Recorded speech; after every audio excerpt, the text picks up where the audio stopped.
It's Monday, the start of a brand new day, the start of a brand new week, and I might add, the start of a brand new month on the AM show. It's the 4th of August, 2025. And this morning, I want to encourage you to have faith. The Word of God says that if you have faith as big as a mustard seed, you can move mountains. And so whatever it is that you hope to achieve this year, as the days are getting closer to the end of the year, I encourage you to have faith and move with faith. Everything you want, you will achieve.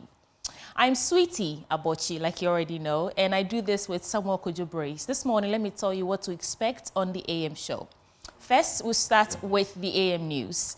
And after the news comes with the business update segment. And after the news, we sit with our guests to review the newspapers. That is the segment where you hear various perspectives on national issues that are captured in the newspapers. We have Vicky Bright. She's a lawyer and entrepreneur.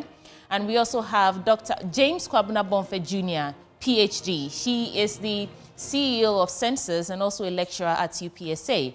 And then we have Wanda Madilo, and he'll be joining us from the camp of the NDC. Now, for our big stories, which comes right after the news review segment, we'll talk about how to handle your mental health while living in a conflict-prone area.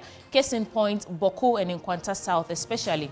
For students, we know that the WASI begins sometime this week, and we'll speak to a psychologist, Dr. Seth Asafo, in terms of how they can stay afloat.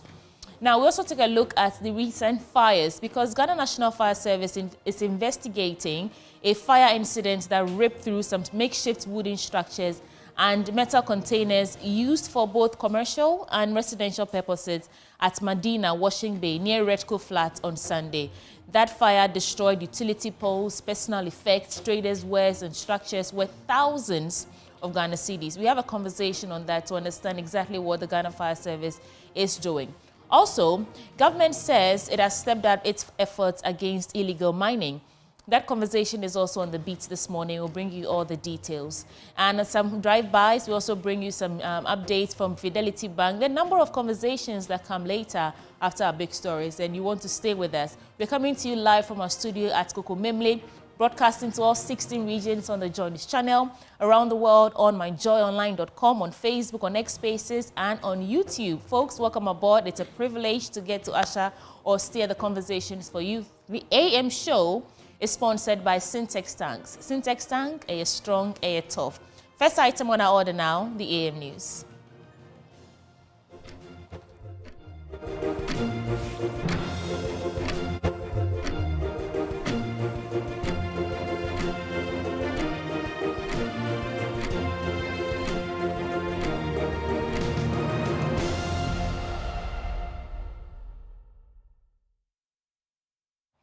Welcome to the AM News on Joy News, the very first news bulletin on the channel. Starting with, a fierce blaze has ripped through parts of, if you could come down for me a bit. Now very first story. Let's take a quick break, return with the news in a bit.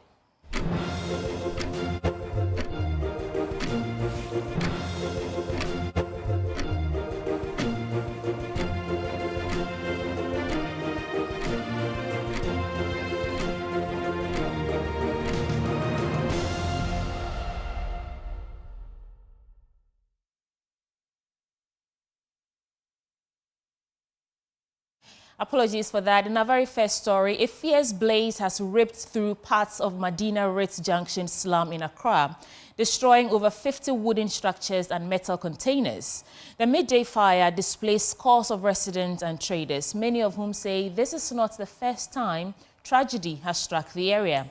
With multiple fire outbreaks recorded at the location in the past 5 years, frustrated residents are pointing fingers at what they call a delayed and inadequate response from the Ghana National Fire Service. Stephen Mensam was there and came through with this report. What you see behind me are the charred remains of a fire that broke out here at the Medina Ridge Junction on Sunday, August 3, 2025. The fire began at midday and it has left many lives and livelihoods reduced to ashes. Residents say the fire could have been minimized if the Ghana National Fire Service was here earlier. Around 12 na Ghana shares, I say I'm free fire service, Edico fire service, It's less than 20 meters walk. Where do we fire service abaha? And the idea and was and taking more than 5 minutes. Fire service baha.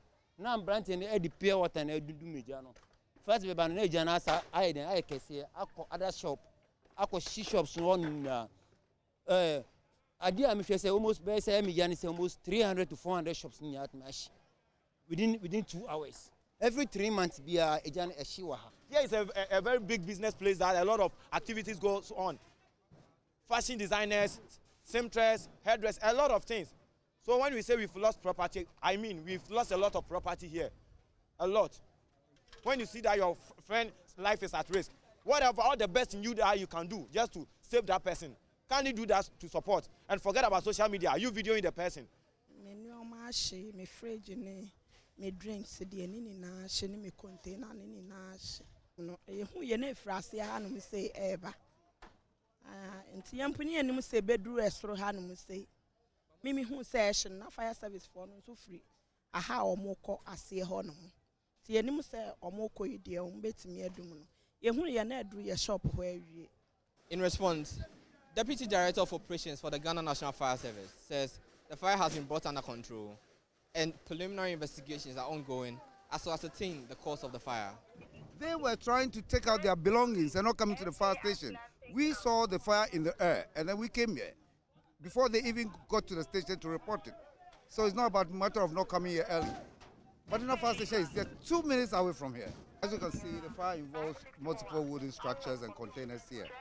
Okay, we had a discharge call around 12:36. And then luckily for us, we have Madina Station right opposite here. So they rushed in here and realizing the magnitude of the fire, asked for other pumps to come and help. So as you can see, we brought the fire under control. We just got a few pockets to get it out, and then we know that we are finally extinguished. Another neighborhood left in ruin. Businesses lost, livelihoods at stake. The question now remains, could this devastation have been avoided? For Joy News, I am Stephen Mensah, Madina, Accra. Well, from the fire, let's talk about the rains, because a heavy downpour has cut off some communities in the Sisala East municipality from their municipal capital. It has halted commercial activities in the enclave, including the transportation of fertilizer and other farm inputs. Municipal Chief Executive for the area, Adamu Yakubu, says the situation will hugely impact farmers as they brace themselves to apply fertilizer on their farms. Rafiq Salam reports. The Kasana Enclave is a predominant farming hub located on the eastern corridor of the Sisala East municipality. It comprises of 9 communities and shares border with Burkina Faso. The livelihoods of the people is under threat following torrential rains. Last week, washing of several bridges, including Peribuga, halting all transportation activities in the enclave. Assembly member of Kasana, Moro Dramani, is deeply concerned about the high tools in the transportation of fertilizer and other farm inputs, having fears that it will have a ripple effect on the people. Because if serious intervention is not come to our support, like this road, because it's the 3rd year, if we want to continue to be this, I think it will be a big challenge for us. The first year that the road has been washed, I think someone even we lost someone here. The person was coming speed, or that knowing that this place has washed away, came and fell inside these rocks, and he lost his life. I'm begging, I'm appealing for support so that leaders support municipal chief executive and they will come and support us. The violent floods was of the entire road, exposing the boulders and leaving the concrete frame of the bridge naked. Sisala East Municipal Chief Executive Adamu Yakubu painted a gloomy picture for the municipality if the road is not fixed on time, stating that it will affect hundreds of farmers who have invested millions of Ghana cedis on their farms. This month is a very critical month in our farming calendar. August is a critical month. This is the month that we apply fertilizer in our farms. We cannot go to farms. How do we apply fertilizer? We have invested so much in our farms. We have used thousands of Ghana cedis to actually invest in our farms, and it cannot go waste. We appeal to the government through the Minister of Roads and Highways and other key stakeholders to come to their aid. Currently, we are trying to see how we can be able to manage the situation.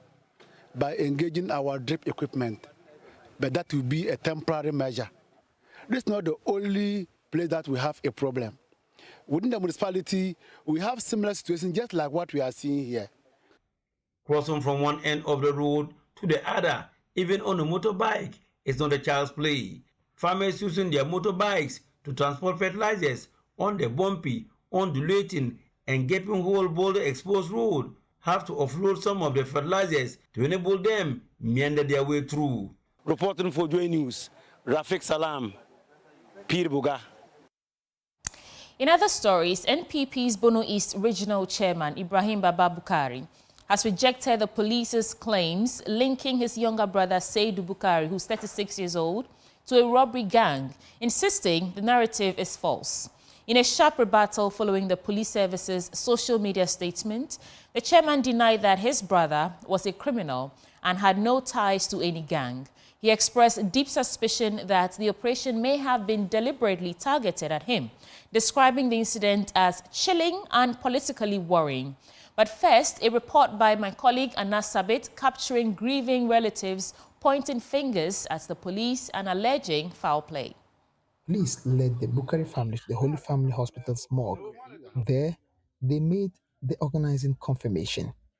The body, labeled robber, was indeed Seydou Bukari. Yesterday, we went to the regional police headquarters to officially tell them what happens, and they asked us to go to the house today. We should come. We went there today, and they give us the go-ahead to, they escorted us to the mortuary to confirm whether he's there or not, and we confirm he's there, and he has been shot too. The incident has sent shockwaves through the community. Residents express fear, echoing Mosquito's allegations about police conduct. Only criminal record via ofri chama fie no okoni fie akwakoda na ma boni tuo akunu modi tuo aboni timu mako fo ada boni ben. The questions tonight are more urgent and damning than ever. The Bukari family, supported by the community, demands immediate answers and an independent probe. This thing has been happening. We are koso kromanum, e koso otechima hanum. Da o makunkum innocent person. Safo na yesi from anti-robbers no. Kromanum de omo ya no. Omo kun nipa kwa. Na omo for mod. Ye ko mo chiro no. Enipa 3 e kam nua no ho na omo da ho. Omo na omo shutu omo ti. The best IGP. Say omra case ni mu. Na techima hanum say no. Enema bi koso a enso ani. There should be justice. Chairman of the Metropolitan Security Council and Mayor for Tichimana J. Mensah, who visited the family to commiserate with them, assured that thorough investigations will be conducted and justice served. First of all, I am here to show my sympathy, deep one, of course, to the family, as the citizens of Tichimana, that we shall go deep into the issue. Now, let's hear from the Bono East NPP chairman, who's rejecting the police account of his brother's killing, saying he suspects he may have been the real target. What I've been told and information before me, I will tell you that what the police is saying is false, and it's unfortunate that they're reading different meanings into what happened. And they want it to take a political twist. And my sister, you and I know very well that in Ghana here, the moment an issue takes a political twist, it dies naturally. And what I can assure the police and the general public is that once I'm alive, once I can breathe, I will pursue this matter to the fullest. Because to me, not until this statement came out, to me, I'm in a state of fear.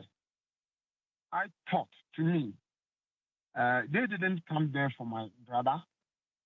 They came for me. Because my sister, I'm asking, at the time my brother came out, if it were me, what would have happened to me? Would they have spared my life because I'm the richest man? Because according to them, they shot before they recognized the victim. So I don't want to throw more light into it. Moving on, the Communications Ministry and MultiChoice Ghana are willing to engage further on DSTV subscription pricing after publicly calling each other out over recent price adjustments. This development comes just days after the minister gave MultiChoice an August 7th deadline to reduce their prices amid growing public concern over affordability and economic pressure on consumers. We'll tell you more in this News Desk report. MultiChoice Ghana, in an earlier statement signed by its managing director, Alex Otre, described the proposed cut by the Minister for Communications, Digital Technology and Innovation as not tenable, arguing that subscription fees must reflect the economic environment and service quality. The company warned that a forced reduction could lead to job losses and diminished service offerings. Minister for Communications, Digital Technology and Innovation Samuel Nate George, in a response via a post on X, criticized DSTV's position on the matter, describing the company's stance as dismissive of Ghanaian concerns. He stated that the company, quote, does not take the Ghanaian people serious enough, unquote. He drew comparisons with Nigeria, where MultiChoice, the parent company, complied with the court directive to halt similar price increases after the Nigerian House of Representatives intervened. Sam George also disclosed details of a proposal from DSTV, which he rejected outright. According to him, the company offered to maintain the current bouquet prices but stop remitting revenue to its headquarters. He stressed that his advocacy is rooted in economic fairness and aimed at protecting Ghanaian consumers from exploitative pricing practices. While expressing understanding for Ghanaian employees of DSTV, he encouraged them to support the broader national interest. He concluded by reaffirming his willingness to engage in further discussions as long as the focus remains on reducing prices. Now, chairperson of the Bono Regional Peace Council, Professor Mercy Dechi, is advocating for justice to prevail while seeking peace in conflict resolution. Speaking at a peace walk in Sunyani, she emphasized the need to drum peace at all times to attract development. Precious Semevo has the story. Works for Peace, dubbed Step by Step, Hand in Hand, Building a Peaceful Future, was organized by the Bono Regional Peace Council in honor of the late Queen Mother of Sunyani, Nana Yanyama Puduo II, who died in 2019. The walk attracted eminent members of the council, chiefs, security, students, and youth groups in Sunyani who eulogized the peaceful nature of the late Queen, who was a member of the Peace Council. The chairperson of the council, Professor Mercy Dechi, reminded the people of Sunyani that peace could attract development in the communities. She, however, said justice must prevail while seeking for peace. Also tell the citizens of Sunyani that without peace, we cannot survive. Peace is our breath of life. It is peace that will make us see development. So Peace Council is drumming peace in our homes, peace within our marriages, peace within our children are bringing, peace within our school, peace among our chiefs, within the traditional council, within everywhere. And we believe that with this peace, Ghana will be a peaceful country, and peace goes with justice. So as much as we go for the peace, let us also remember that justice also prevails.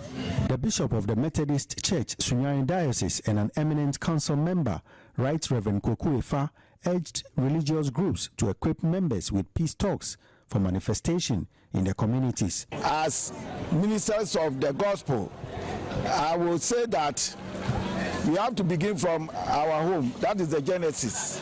So it is not one person alone. It is a collective issue that ministers, church leaders, church members, organizational leaders, all should be involved. And if we are able to train or equip our members with peace talks, it will extend to the whole community. Precious Semevo, Joy News, Sunyani. Let's get into a business update now with Samuel Kojo Brace. Well, let's do business updates now. And the Chief Executive of Trade Aid Africa, Nicholas Apokera, is urging the government to adopt proactive measures to mitigate the impact of the 15% tariff on all exports to the U.S. market. He emphasized that the importance of diversifying export destinations, noting that Ghanaian exporters must begin exploring alternative international markets. In an interview with Your Business, Mr. Apokere called on the government to take the lead in driving this shift, highlighting its critical role in enhancing the country's export earnings and ensuring long-term trade resilience. Yes, so I'm looking at a situation where government can set up an initial buffer fund that will cushion exporters who are battling with the challenges. You know, we need to have. I know we used to have Exim Bank. I'm not sure of the new name now, but Exim Bank can immediately work with exporters to see what are the challenges that they are facing and what kind of funds can be made available to cushion them. We also will need to look at alternative markets and how do we look at the EU. The EU remains a very big market, so we can look at that market. We need to also look at the Asian market. The China market is there, as well as even within the AFTA arrangement, what other market opportunities can we identify within the African continent that we can help to improve our export earnings? So all these things are things that we have to work on quickly, and government must lead the charge in doing this so that we can all follow and do our bit.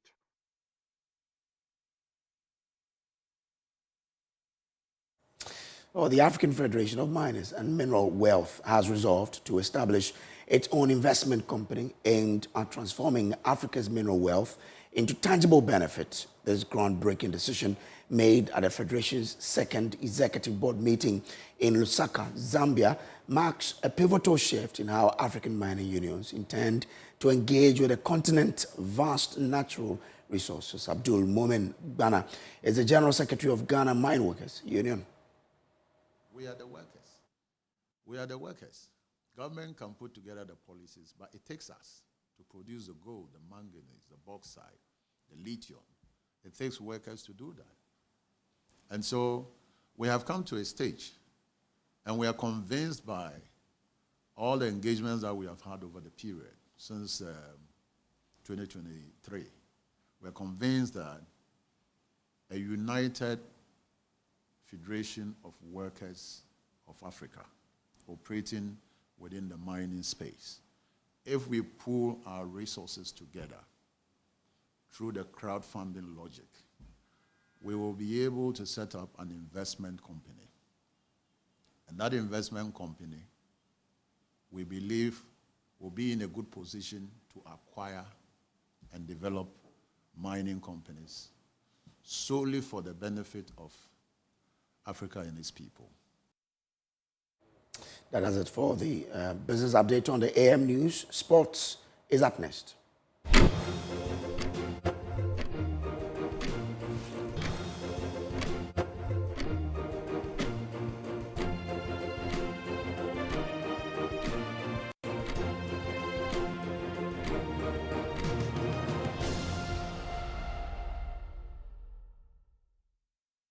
Good morning, everyone. I am Muftau Nabila Abdullah, and I welcome you to the Joy Sports Invitational Week. This Saturday, about 4 to 6 companies will be assembling at the University of Ghana Stadium for this year's Joy Sports Invitational Tournament. Last week, we visited 4 of those companies that have signed up to be part of this event. They are Equity Health Insurance, Star Assurance, Old Mutual, as well as Outreach Care Solutions. These are organizations which are part of the 46 companies that have signed up to be at the University of Ghana Sports Stadium for this event. They all say they are in a position to be champions at the end of the day. Come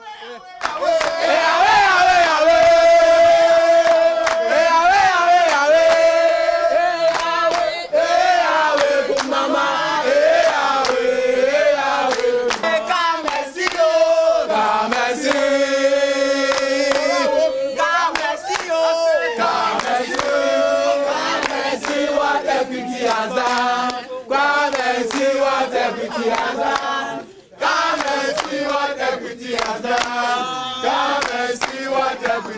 So honest, everything they do.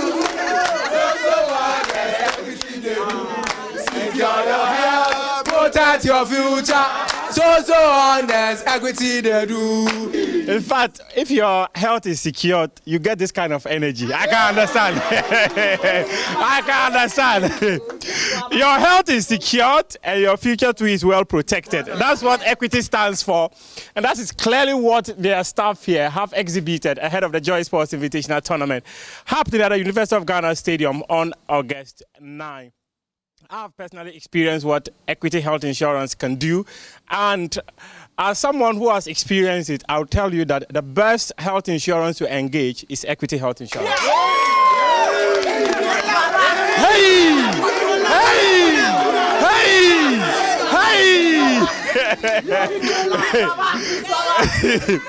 Dr. Fari, please join me. Please join me. Dr. Fari, please join me. What's that special thing that you do here? I see lots of people quite energetic. What did you give them today? You know, we have a tagline saying you are here for you. Yes. And here for you means here for you. We've operated in this industry for years. The people behind this have combined experience for our 50 years. So when we say that, yes, we are here for you, it means that from the very day you sign on to Equity Health Insurance, when you are not well, we are here for you. When you are pregnant, we are here for you. When your parents are not well, we are here for you. When you go through surgery, we are here for you. When you have to be even evacuated from Ghana to outside, we are here for you. From all the value chain, we are here for you. And as a business, we don't just look or do the marketing, we walk the talk. Within the value chain, Equity Health Insurance also owns chains of hospitals. It means that you're not just going to a third party. Yes, obviously we have about 900 facilities we work with, and you can attest to it because you have experienced Equity Health Insurance, and what I'm saying is not wrong. But beyond that, with that value chain, we also play in that value chain. We also own one of the biggest pharmaceutical wholesaling company in Ghana.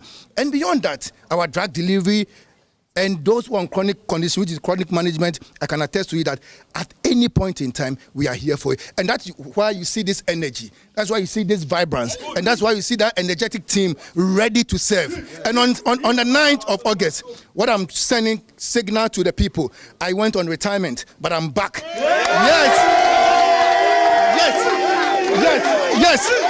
I just left Florida because I trained with Chelsea. And because yes, Chelsea wanted to sign me, but I'm an Arsenal fan, and because of that, I am ready to change the narrative.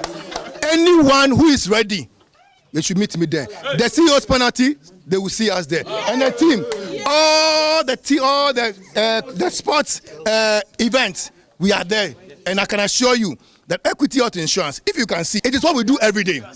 It is what we do every day. So whoever was a champion, I hear McDonald was a champion, and I throw a challenge to him that the team here, we are coming for them. Yes.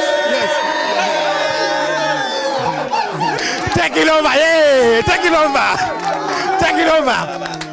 Take it over. And no, so there's no better place, as I mentioned earlier, for you to secure your health and protect your future other than Equity Health Insurance. As someone who has experienced it, I would always tell you, and often they give us text messages telling us that they can deliver our medicines and drugs to us wherever we find ourselves. So I have an idea about what they can do, but I cannot tell what they can do on the field. So on the day at the University of Ghana Sports Stadium, you would have to be there to see what Equity Health Insurance can do. I am Muftau Nabila Ablai. Thank you very much. We are coming.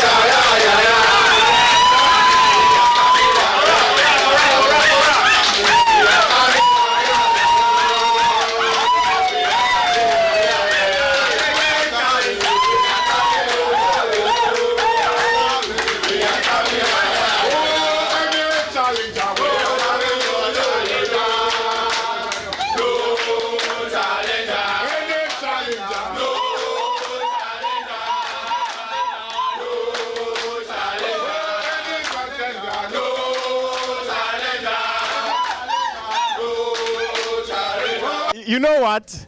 When you have a solid partner for 40 years, this is the kind of energy you have. Yes. You all have every reason to smile. You all have a reason to smile. Quite incredible. Energy, energy, energy, energy. How ready are you people for this event? When it comes to the insurance industry, we are the gargantuan conflagration when it comes to domiciling your human edifice. Do you understand?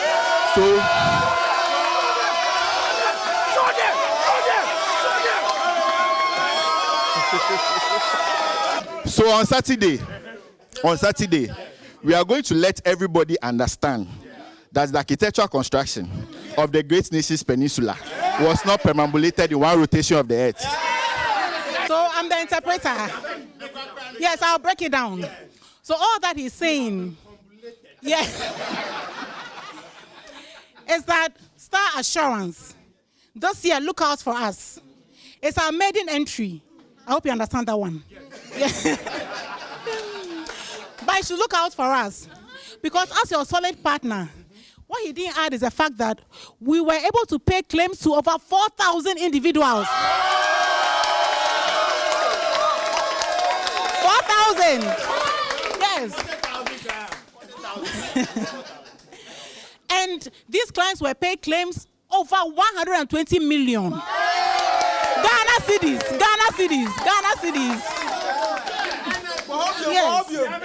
Yes. 120 million Ghana cedis to 4,000 individual clients. So we mean business. So 40 years is no joke. So as we are coming, the experience we have from year 1, year 2, year 3, 24, 25, 26, all the way to 30, we are bringing it onto the grounds. So tell the others that we are coming like. So they should be on the lookout for us. Last year at the GIA Games, all the insurance companies, no one came close. We just floored them like that. Tag of war we were. Tag of peace we were. Football. Volleyball. Table tennis. Lawn tennis. Swimming. Everything. Fast. I am not entirely taken aback by the fact that you were first in everything, because you are a solid team. Yes. You've got experience spanning 40 years. And with what you've been doing all over the years, it makes you arguably the best insurance organization anyone out there would like to partner. You need a solid partner. Star Assurance is that partner. Make them a part of your family. And whatever that you need, they will render the best of services for you. As we build up to the Joy Sports Invitational Tournament, I can testify that they are the best insurance institution out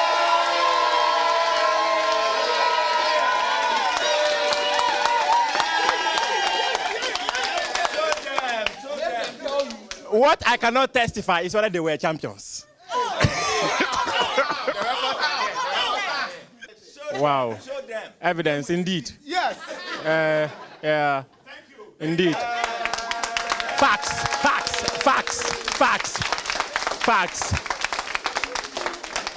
You see the evidence they presented. You have to be at the stadium on August 9 to see what they can do. Be with us at the University of Ghana Sports Stadium. I am Muftau Nabila Abdullahi.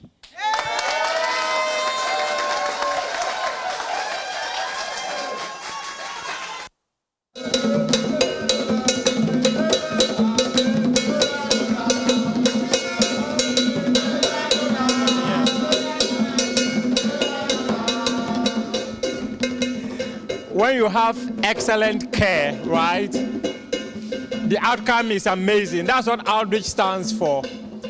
Outreach says that they're a care solution that provides excellent care and it produces some amazing outcome. The way you've positioned yourself, you know, when CEO is going to take penalty, he goes back like this. So talk to me. How ready is your team for this year's Joy Sports Invitational? As you can see, we put in a lot of work. We've been training for the past 2 months. Team, Abby? Yeah. So we've been training for the past 2 months, just ready to make sure that we are delivering on the 9th. So whoever is coming, if you know you've not prepared, just stay home. And then just stay home and watch us on TV. That's what I would say. So why are you scaring them? No, I'm not scaring them. I mean, we are telling them what we have done. You can see how prepared we are. And in fact, if I tell you the resources that have gone into training our team, you realize that there's no competition. Where are you camping them? Actually, we are camping them in Accra. Place secret. It's a coded area because everything has to be a surprise. So once we come on the field, everybody will know exactly what we're about. Talk to me about Outreach Care Solutions. What do you stand for? What do you do? We're a home care organization, and we provide care to clients or people in the comfort of their homes. Currently, we are trying to be one of the best in Africa, Ghana being the first, currently trying to expand into other African nations. And so far, our presence in Ghana is really echoing well. Quality care, excellent outcomes. This is what we stand for. We've done it outside the country, and now we are doing it in Ghana. Why should anyone patronize Outreach? Because we're the best. One, we give quality care too, and we're very, very organized. When it comes to security of your loved ones and the comfort of their homes, you just don't want to choose anybody who would come into your homes. Now, Outreach has that backing, very, very organized, and then well secured. We screen our staff very well before we send them out there, and we train them too.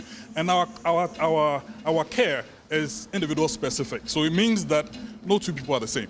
When we come to your home, we have our nurses come out, do an assessment, and make sure that whatever we are delivering is specific to your loved one, and the quality backs it. Is this the kind of quality you are bringing to the Invitational Tournament? You just said it. Definitely, we are bringing the same quality and more. Actually, when it comes to people, we want to put in everything that we have. The passion and compassion that we put behind our services is exactly the same thing that we are bringing on the team. And I believe that at the end of the day, everybody will love us for what we came to do. And we'll take the trophy away, if there's one, definitely. And that day, I'm hoping that you will give us the best of care after we are all tired. Oh, sure, definitely. That's why we are there. Yeah. So once anything happens and then we're in the position to help, definitely we're going all out and then provide the quality and the best of care as we do for all our clients.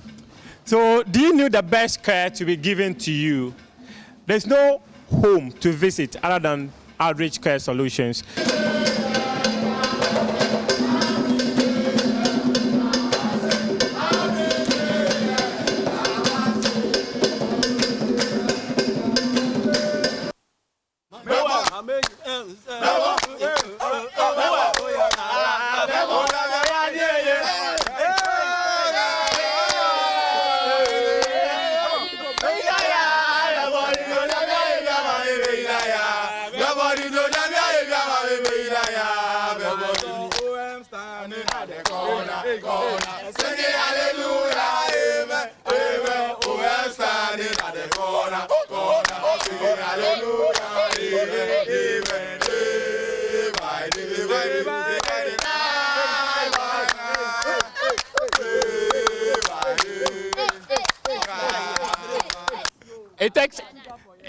It takes something special to be 180 years in business. That's what Old Mutual stands for.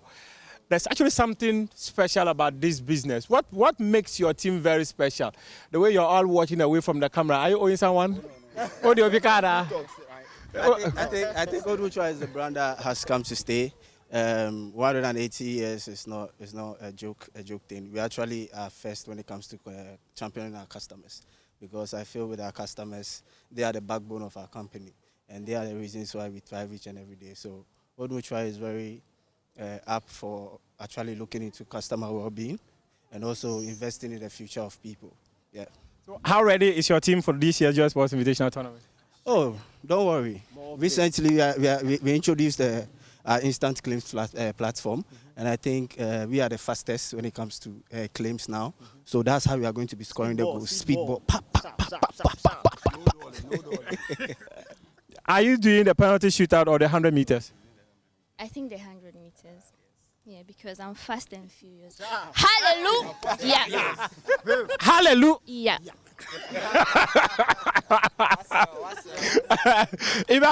Just before I let you go, some teams say they are camping at Stamford Bridge, others say they are camping at Camp Nou, some are at Benabao. Where is Old Mutual? Old Mutual is everywhere. Old Mutual is everywhere. For 180 years, we are everywhere. whether you're a Chelsea fan, whether you're a Man U fan, we are all stars. Yeah, we are all stars. We are very special. So you guys will see something new. Yeah. They are camping everywhere, getting ready for the Joy Sports Invitational Tournament. As I mentioned, it needs something special for you to be in business for 80 years. 180 years, actually. So I don't think there's any organization out there to do business with other than Old Mutual. Let them render the best of services to you, because that's what they've been able to do for the last 180 years. And maybe very soon, they'll be celebrating 200 years of being in business. Who are we?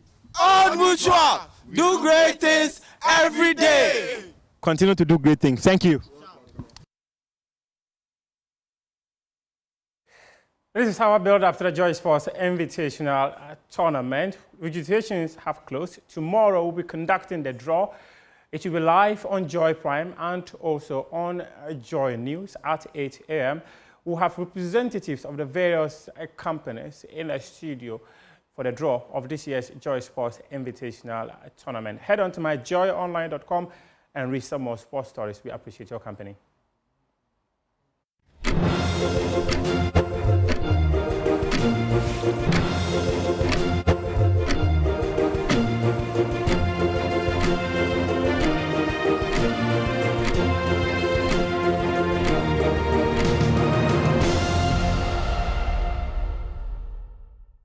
Welcome back to the AM show. A reminder that the show is sponsored by Syntex Tanks. Ghana, let's talk water tanks now. Do you know that the secret to real water storage, it's simple. If your tank doesn't have that tortoise on it, then it's not the correct tank. That's right. The tortoise tank, Syntex tank, is a champion of water tanks. It is strong and durable and built to handle our Ghanaian weather. So rain or shine, Syntex tank has your back. So go outside, check your tank, and if it doesn't have a tortoise on it, it's time to upgrade. Join the Syntex tank family today and enjoy water storage that's tough like a tortoise. Call 0244-335168 to buy now or find one of our 400 agents nationwide. You can also shop online at syntexgh.com. Syntex tank, a strong, a tough. Well, let's get into what the papers are reporting today. And joining us in the studio for this review is Dr. James Kwabena Bonfe. He is CEO of Success and a lecturer at UPSA. We also have Wanda Madilo. He is a communication team member of the National Democratic Congress. Gentlemen, good morning and welcome. Good morning. Okay. Wanda, I think your position has changed. You're working somewhere. You're working somewhere, right? No, or I've always been a business person. Your post. You haven't gotten any position yet. We're in government. Yes. It hasn't come. It will come. Don't worry. You want to focus on business. I have always done that. Okay. I've always done that. And so he's a communication, a development consultant, right? That's what you do. Yeah. Okay. Maybe one day you have to employ me so we can work together. All Thank you very much. But as we do always, we'll give you 2 minutes maximum to, have a take on something that you think is on your heart that you want Ghanaians to know. Yeah. So I'll start with you, Wanda. Well, I see stop wasting patients' time unnecessarily at hospitals. I think that this is an issue that is at the heart of all Ghanaians. We have always cried for hospital facility, facelift of hospitals, new hospital, health infrastructure, medical emergencies, and all that. We've had that discussion back and forth. But one of the things you see really is the delays, the queues, the long queues in the bigger hospitals that are supposed to, have some fast tracking of what they do. I think that is worrying. You go to almost all public hospitals and the queues, the delays, the go and come tomorrow, come next week, and that stuff I think is getting out of hand, and the earlier we do something about it, the better. And again, this comes back to how we engineer our hospitals. One hospital wants to resolve all issues. So I saw that the minister was in one of those hospitals, and they said that consulting room, the particular doctor to be in that consulting room is not on duty and all that. In as much as we agree that sometimes there's a a bit of ineptitude on the side of some, staff in some of these environments, it is also important to note that we need to start dealing with this problem as early as possible. We need to start developing specialist hospitals.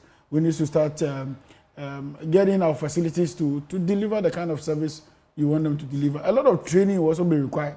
Some of these people are employed for years, no training, nothing on the job, no customer relations, instincts and all that. We need to do some good training, open up the spaces and get people to benefit from the services we provide. And this is widespread. All the polytechnic, polyclinics that we have around, all the district hospitals, the municipal hospitals, the regional hospitals. It's just a problem that is all over, except for the few private hospitals. You don't see this. When you go to a place like Nyaho, for instance, the queue may be long, but in no time, you will see that there is quick, attendance to people. The labs are working as quick. These days, you go to some of the labs, they tell you, oh, give us 2 days, you go back, it's not ready and all that. So indeed, it's an overhaul that we need to do to get people to get a kind of service that government intends to give them. It's coming at a cost, and therefore we should be prompt in the delivery of such services. Mustn't that tie into also the attitude of healthcare workers? Yeah, again, that's why I said that sometimes the training is also very important. To supervision, monitoring is very, very important. And then I like to see doctors, moved around a little bit. Medical staff moved around a little bit. Nurses moved around a little bit. When people stay in one position for too long and doing the same thing, the routine is everyday life, go to work, give injections, come back, it becomes a problem.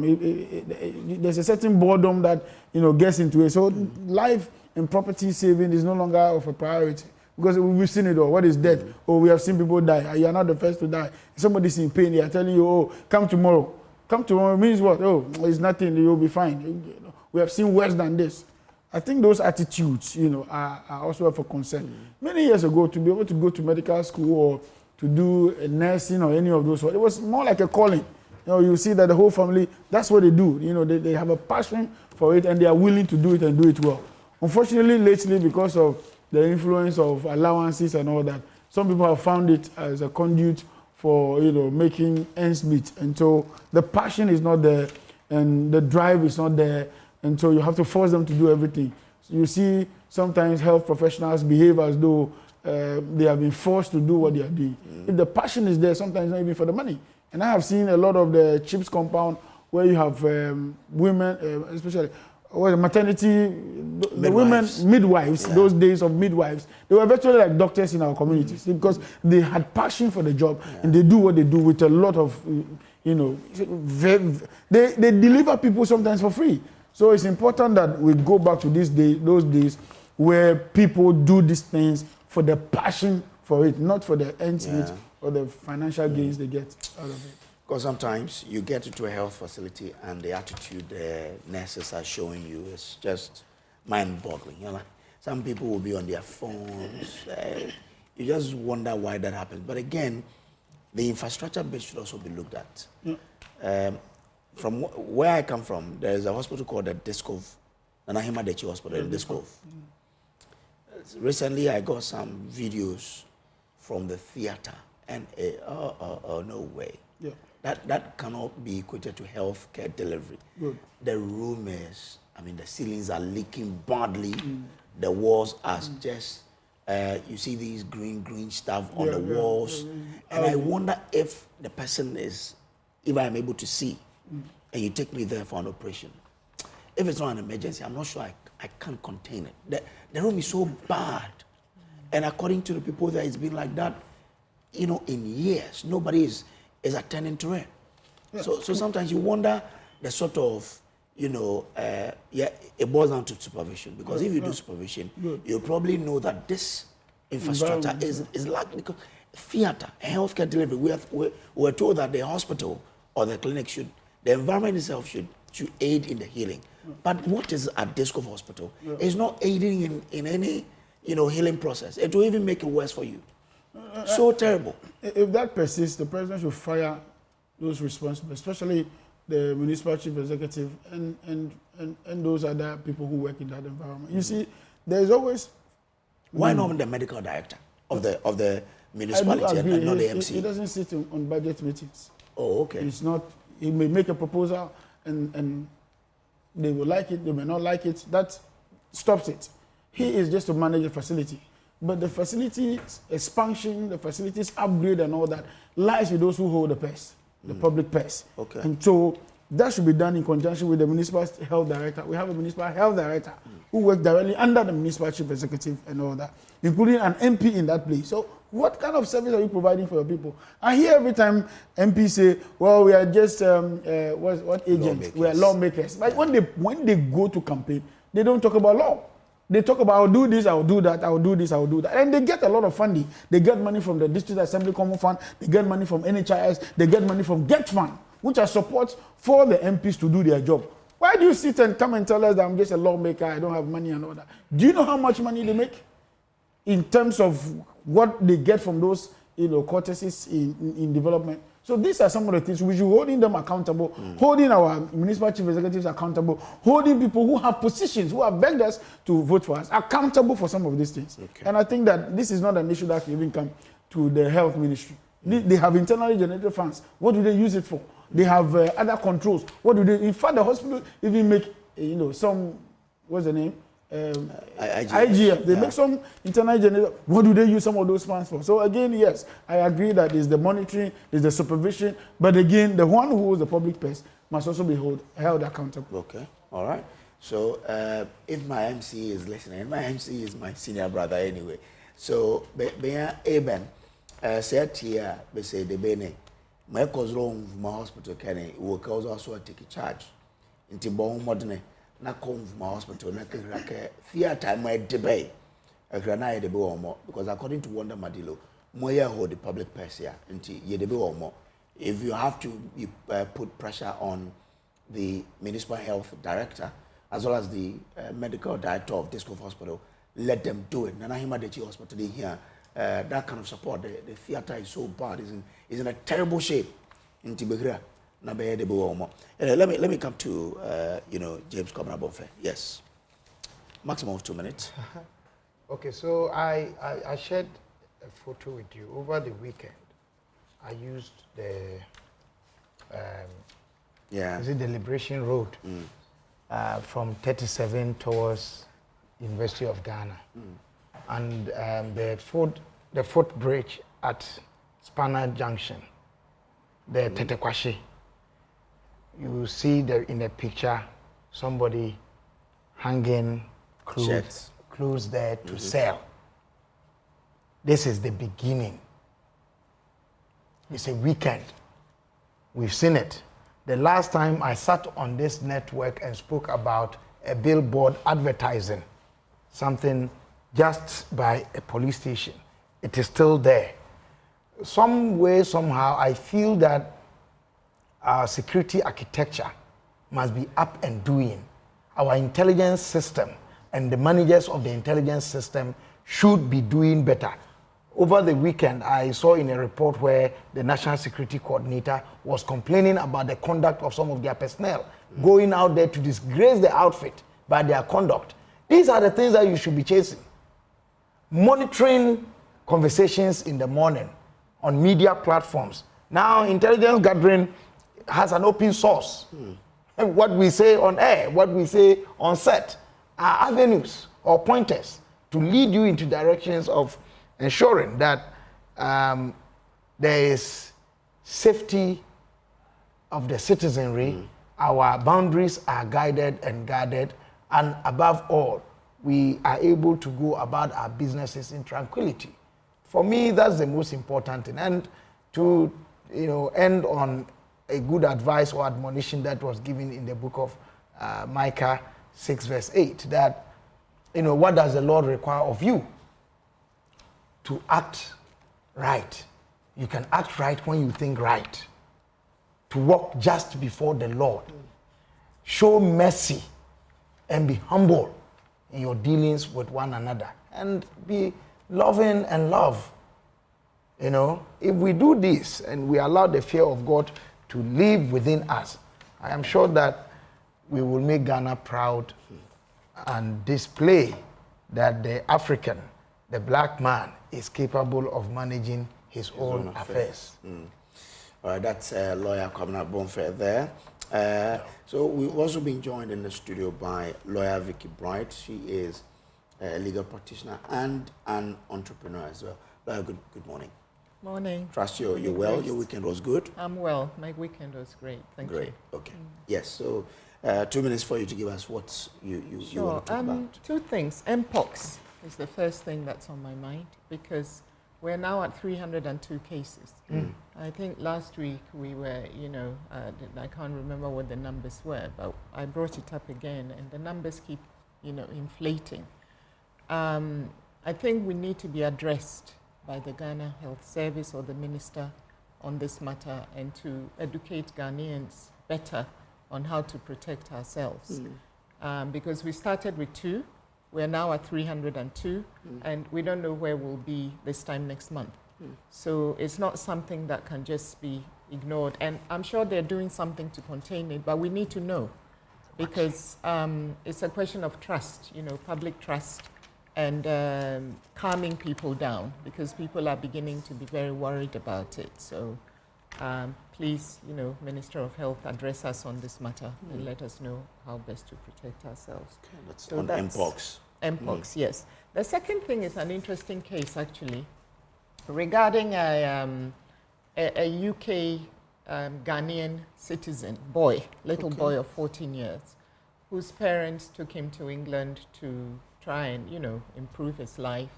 He fell into gangs and all sorts of things. So the parents told him they were coming on a family holiday and brought him home and then put him in a boarding school. Now, this boy found a way to actually bring an action in England to have him repatriated back to the UK. To the UK. And we are now at the Court of Appeal stage. The first instance case, the High Court dismissed his action, saying that yes, that your parents deceived you, but it was the decision they took was within the boundaries of their role as your parent. And they were worried it's for safeguarding purposes to make sure you don't squander your future and all that. But the Court of Appeal has just dismissed that. So it's interesting. Here? Okay. No, in England. In England. Yes. Okay. So it's interesting because a lot of parents find themselves in that situation. It may not be England or it could be anywhere, but I just thought it was something that was, that was interesting. Interesting. Yeah, so. But on the back of that boy's case, someone whose parent or whose mother had brought him here, so it's about 20 years or so ago. He was not put in a boarding school. He was sent deep into the village to live with the grandmother. Now, the BBC wrote this story. The boy said that decision by the mother is what saved him. Because he was going wayward. Yes. So when the mother brought him here, she took his passport. Everything that could let him go back to the UK was taken from him. And the instruction to the grandmother was that she should discipline the young man. So he was disciplined. Right. And that was the end of that. I mean, we have our way of bringing up our children. And Anyway. Is that well, maybe it should be of interest to the parents not to give up. Because whatever the facts were before the Court of Appeal, I am wondering how it would overturn the decision of the High Court.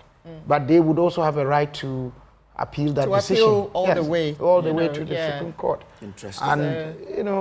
And, perhaps they can plead other avenues, but you can reach them and advise them better. The most important thing for me is that there's a text in the good book in Luke 15 when you read verse 17, linking that to what you just said. He says, it's about the prodigal son.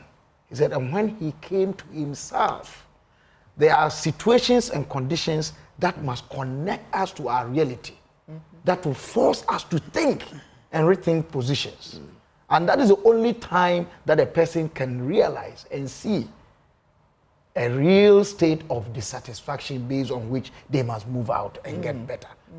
If you don't create that condition and that situation, the person might never come to him or herself. Interesting. Okay. Let's get into the papers. And I have with me the Ghanaian Times, the news center. And it says on the front page of the Ghanaian Times, Daddy Lumba reigns in death. Thousands honor him with vigil across the country. And that story is on page 12. Now, another story, AU honors Eric Opoku for agricultural transformation. The story is on page 11. No plan to deport Nigerians, according to the president. Ghanaian Times needy fund. Okay, that's also there. Kenya reposes confidence in Zoom Lion waste management solutions. Those are the stories on the front page of the Ghanaian Times. From the back page of the Ghanaian Times newspaper, it says Interplast JIDA in landmark partnerships to revolutionize agriculture. Okay. Amentia rekindle spirit of communal labor. I love this because those days when we were doing a lot of communal labor, our communities were very, very clean. The news center on the front page says Kenya reposes confidence in Zoom Lion's waste solutions. Baumia appeals for state burial for Daddy Lumba. BOG to hedge gold. A third of total reserves being considered. That's according to the Bank of Ghana Governor, Dr. Johnson Esiama. Shaibu Haruna dedicates FinTech CEO award to Momo customers. Okay. FDA halt Testaton production over health risks. And DSTV, St. George prize and fight, DP. So those are the stories on the front pages of my papers, Ghanaian Times and the News Center. Lawyer, what do you have? Dog. I have... Dog. Forget myself. I have the Daily Graphic, Agric Future at Risk. 2018 Best Farmer Sounds Alarm. Okay. And it's my own brother, James Boateng, who is a farmer. And I've been to his farm recently. We were having the 1 week celebration of my late aunt, his mother, and we went to the farm. Okay. And he's doing a lot. He has, you know, he obviously has mango farms. He has mangoes, he has oil palm, he has... Is there coconut? Coconut. Rice. He has got rice. Plantain. He has got cassava. He's got plantain. And he has got, you know, animals livestock too. Poultry, sheep, goats. I didn't see cattle. So, but he reignited my interest. But the point he makes here, for me, is quite important. That if you look at... we'll get into it. So just the heading. Yeah, those are the stories. There. Lawyer, please, what do you have? Zoom Lion. So this is the Ghanaian publisher. And my headlines are Zoom Lion Kenya seal waste deal. Fake forest rates hurting traders. Minority leader to government. Baumia calls for state burial for Lumba. And NPP denies ties to Ukrainian PR firm. That's the publisher, eh? That's the publisher. Okay. And then the BNFT, Business and Financial Times, the Kenya and Zoom Lion story again. Petroleum revenue slumped 56% in the first half of 2025. And rubber tension. And then the back page is the Testaton mixed recall. Yeah. Okay. Wanda. Yeah, so I have from the Republic Press, OSP, AG under pressure as government anti-corruption credibility wins. Then I have Lumba honored in grand style as thousands hold candlelight vigil at Independence Square. Then I also have Mahama to host landmark summit on Africa's health sovereignty in Accra. Okay, all right. Let's start from the Daily Graphic because as for agriculture, we all depend on agric. Now it says, the 2018 National Best Farmer, James Boateng, has called for a complete rethink and restructuring of the country's agricultural sector, warning that fragmented policies, poor implementation and political interference continue to derail the sector's potential to drive economic growth and ensure national food security. He said about 1 million Ghanaians were not food secure, while millions of children under 5 were said to be malnourished. Quoting World Food Programme statistics, he painted a stark picture of the country's agricultural realities, describing them as unsustainable and disjointed.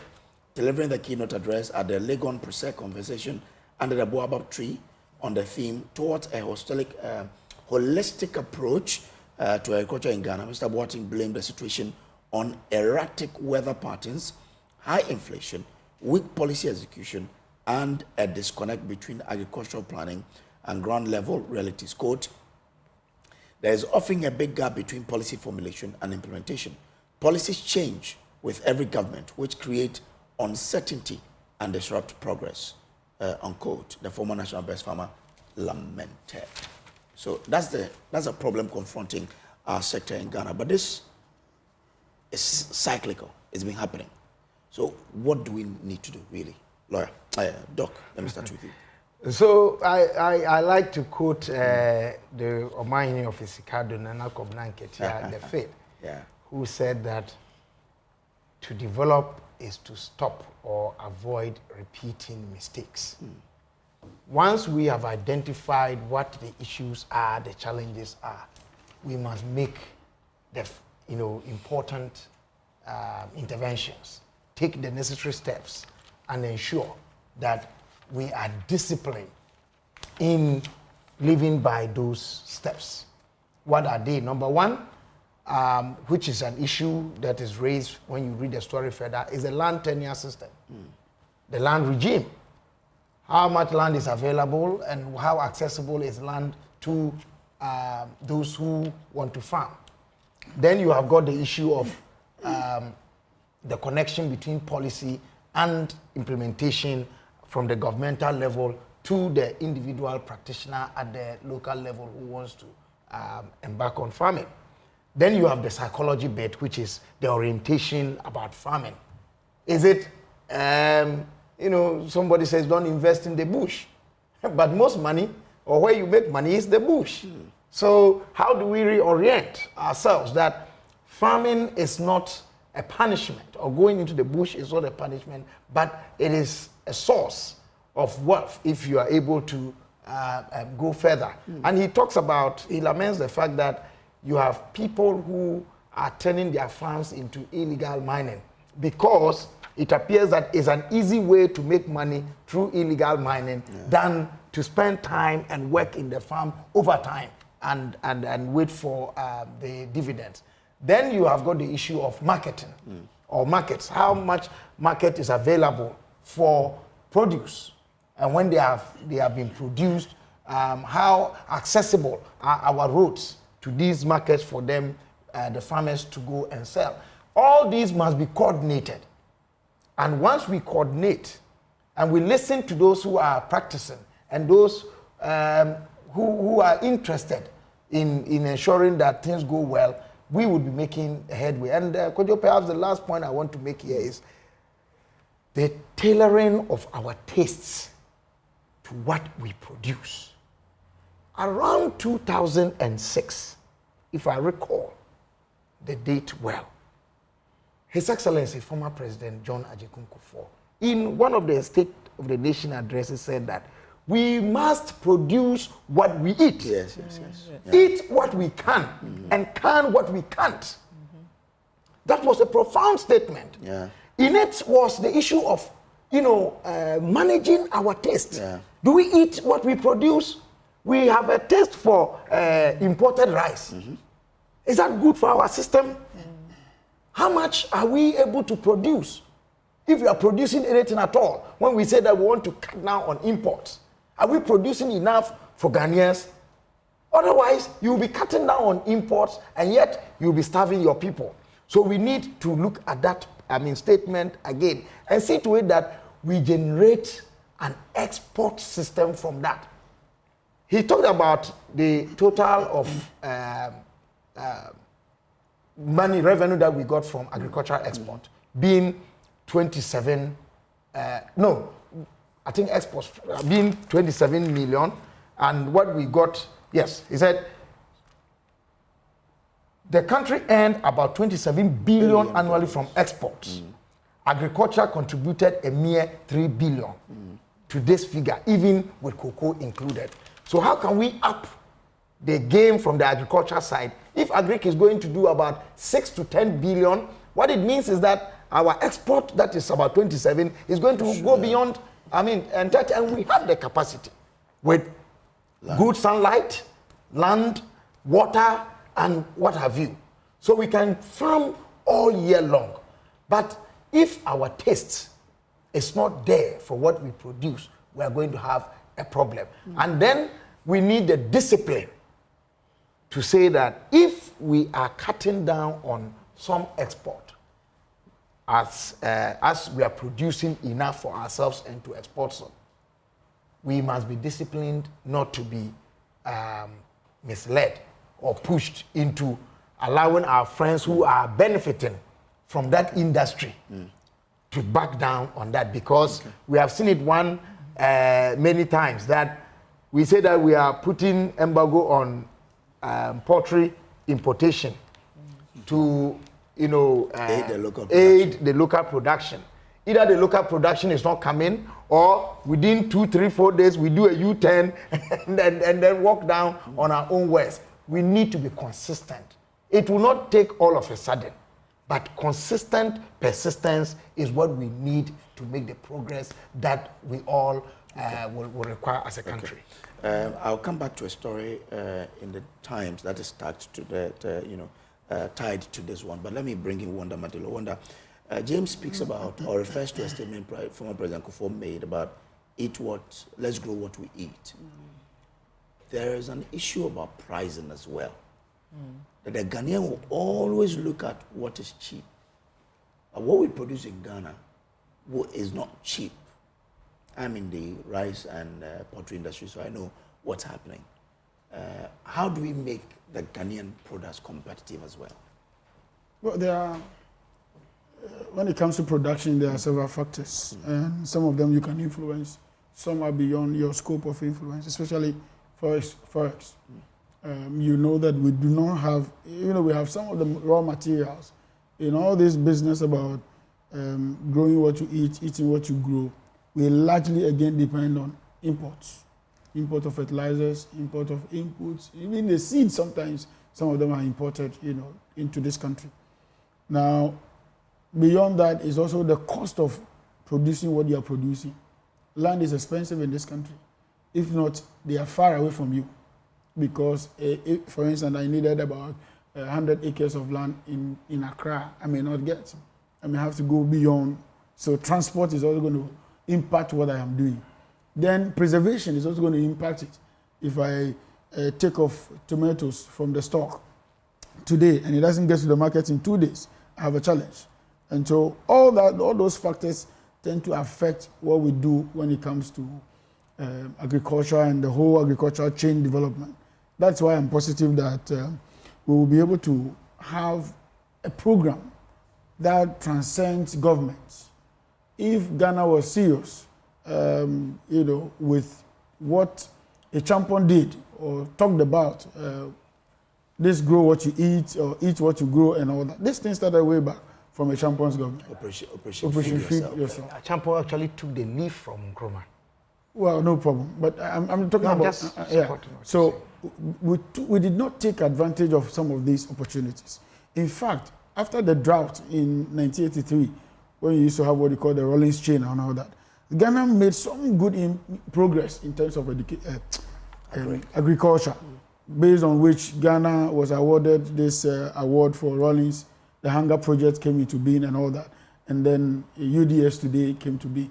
But again, UDS itself, which was formed again to tackle development issues, have also derailed as we speak.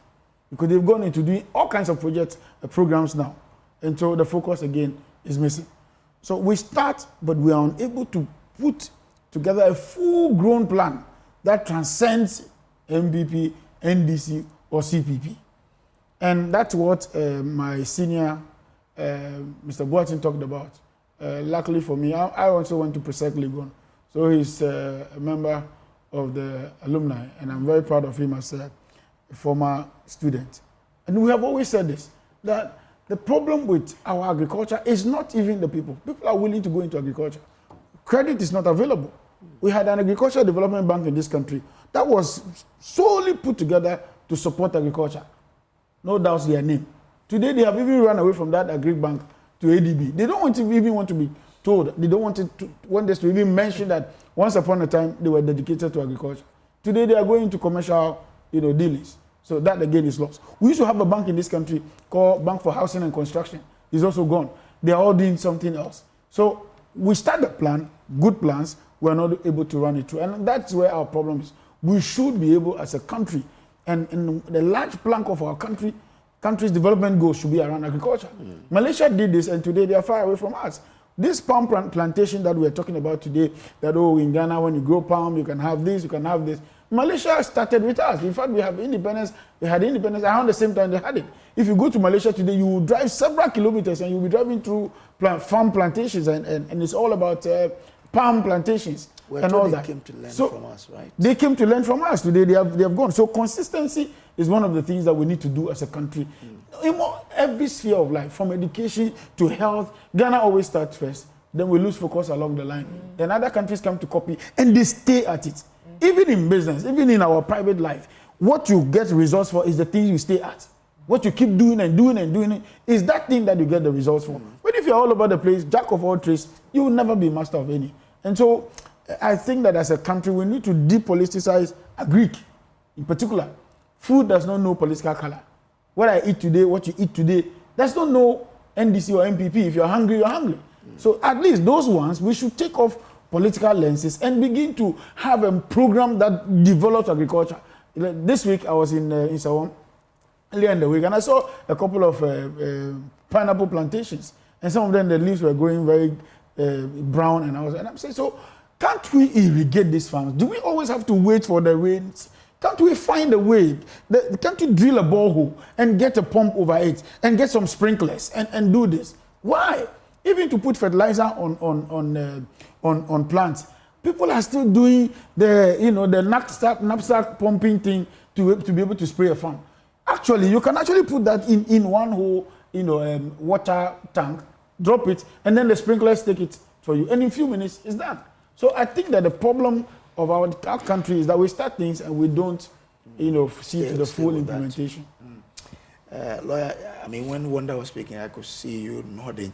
What you were thinking about this particular subject? I mean, I agree with the fact that we have to depoliticize it, because at the end of the day, it's about food security for the nation, and that is not something that can, be, politicized in the sense of people playing ping pong with our food security.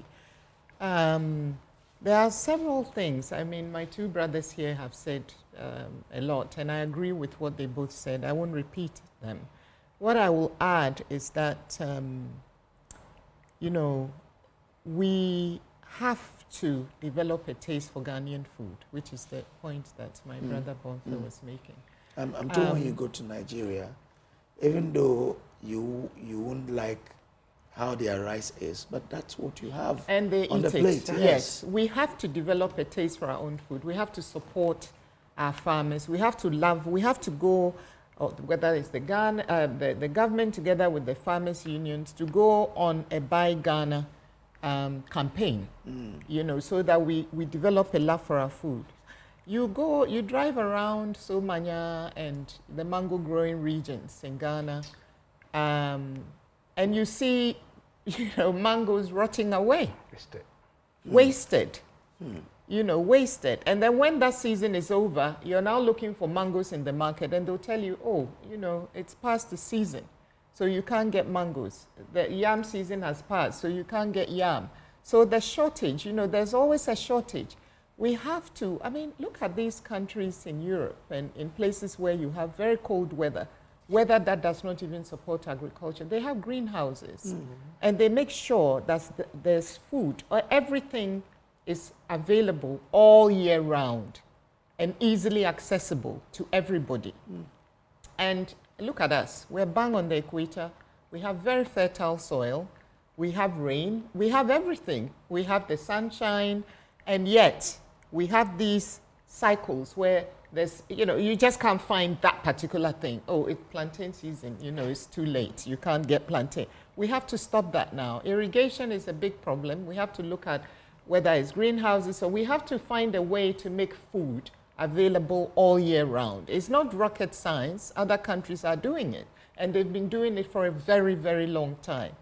So I think that's one thing that I feel strongly about. And then the gap between the policy and the implementation. There's a huge gap. And that gap, I think government has to find a way, together with the farmers, to bridge that gap.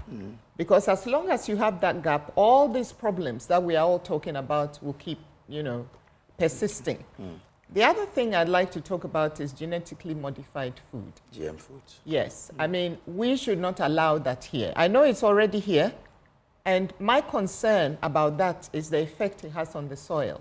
You know, I'm no GM expert, but I do know that if you keep planting these things, there will become a time when we will have no choice but to plant that because of the soil has adapted to that. Right now, anything you put in the ground in Ghana, even in your backyard, it grows. It grows. So we don't need genetically modified food. In their countries, they need them because they don't have, So I don't know why we just embrace everything. You know, I don't know whether there are international policies forcing us to do these things or whether we just accept all these things. So we need to be very careful so that it doesn't creep up on us. Well, it's already here and it's actually growing quite a bit.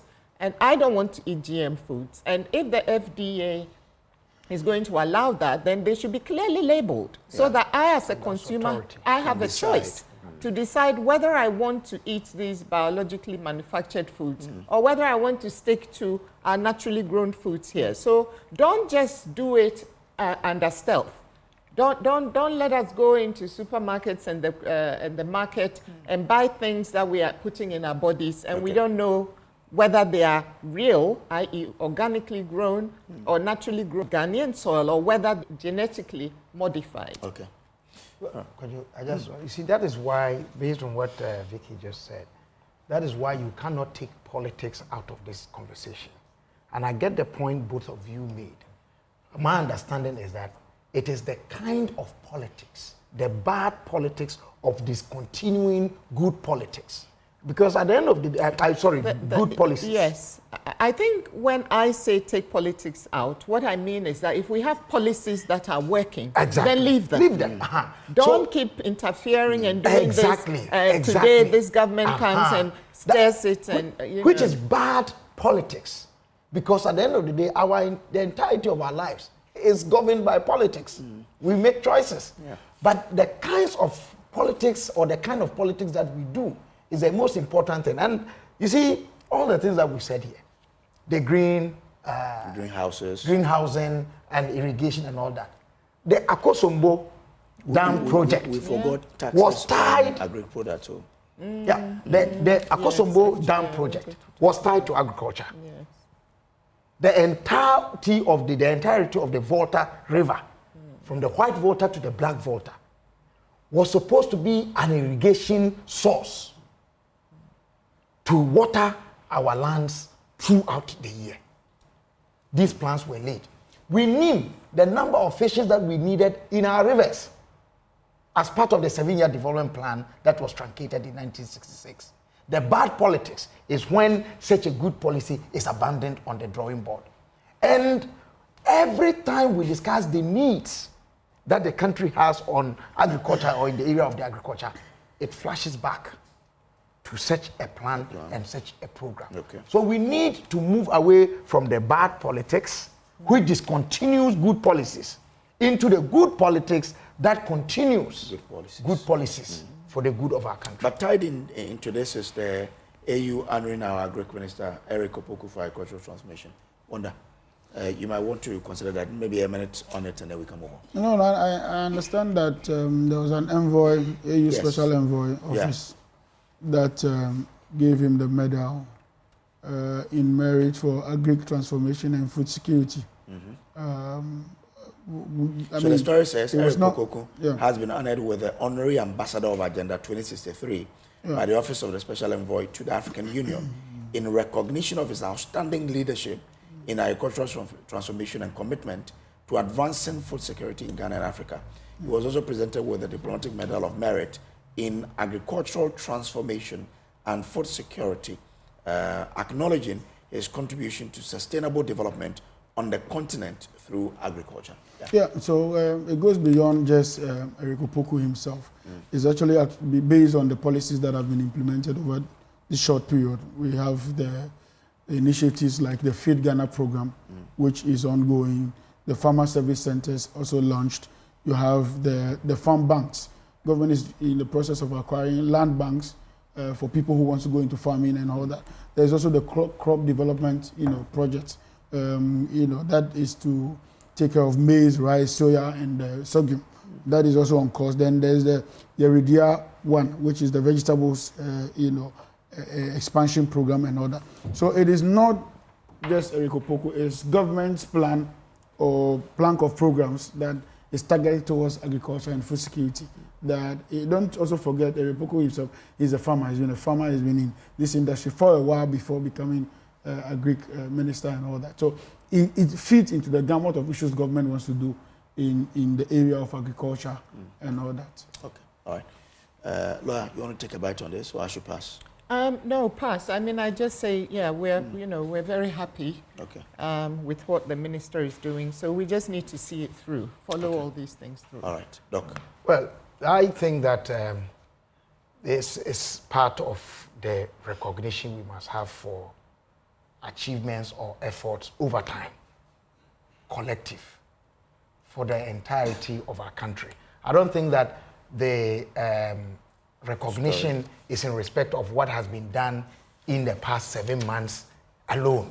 It couldn't be, because 7 months, what really has been done within the agricultural sector by this regime that will be impactful to be measured and be experienced overseas. So it's an acknowledgement of some effort over time, which is to tell us that even with the challenges that we are having in the agricultural sector, we are making some efforts. However, let us do more, and let us recognize and acknowledge the collective contribution. And as I always say, Kojo, we need to accept that in this country and this world, no single effort alone, no matter how good, can be better than the collective effort of all of us put together. The best time Usain Bolt made in his run-up, or his running, his sprint, was not when he ran alone, but when he ran with a quartet. They made a record, and in that record, he made a time that was better than the time that he could make when he ran alone. Together, we can build Ghana. Let us use that spirit, sincerity, honesty, and authenticity of our lives to build Ghana together. Thank you. All right. Let me go to Lawyer. Lawyer, you have the BNFT. Yes. I think there's a story that piques your interest there. There's one that talks about Ghana's petroleum production also slumping. But let me go with you. I actually want to talk about this Tasty Tom. Okay. Yeah, because it's a very serious matter. A lot of people eat. Ghanaians, we cook a lot with tomatoes. Canned foods. And canned foods, there's canned tomato and in the sachets and all that. And there's a recall of it. And the little I've heard so far is that even where they prepare the tomato paste, it's not really, doesn't meet the relevant hygiene standards. And so that's of concern, because these are things that we are consuming into our bodies. So I would urge the FDA, I mean, when I'm reading this story, I don't see anything about it. They just say bloating. And I understand the reason is because when the sachet is bloated, it means that there are some kind of micro whatever in there. Build up in yes, there. Yes, so it's dangerous. And also there's mold as well. So when you read bloating, you might wonder, oh, what does that mean? But it's actually a serious health concern and a serious health issue. We cannot, I don't know what it is about people why they think that anything goes in this country.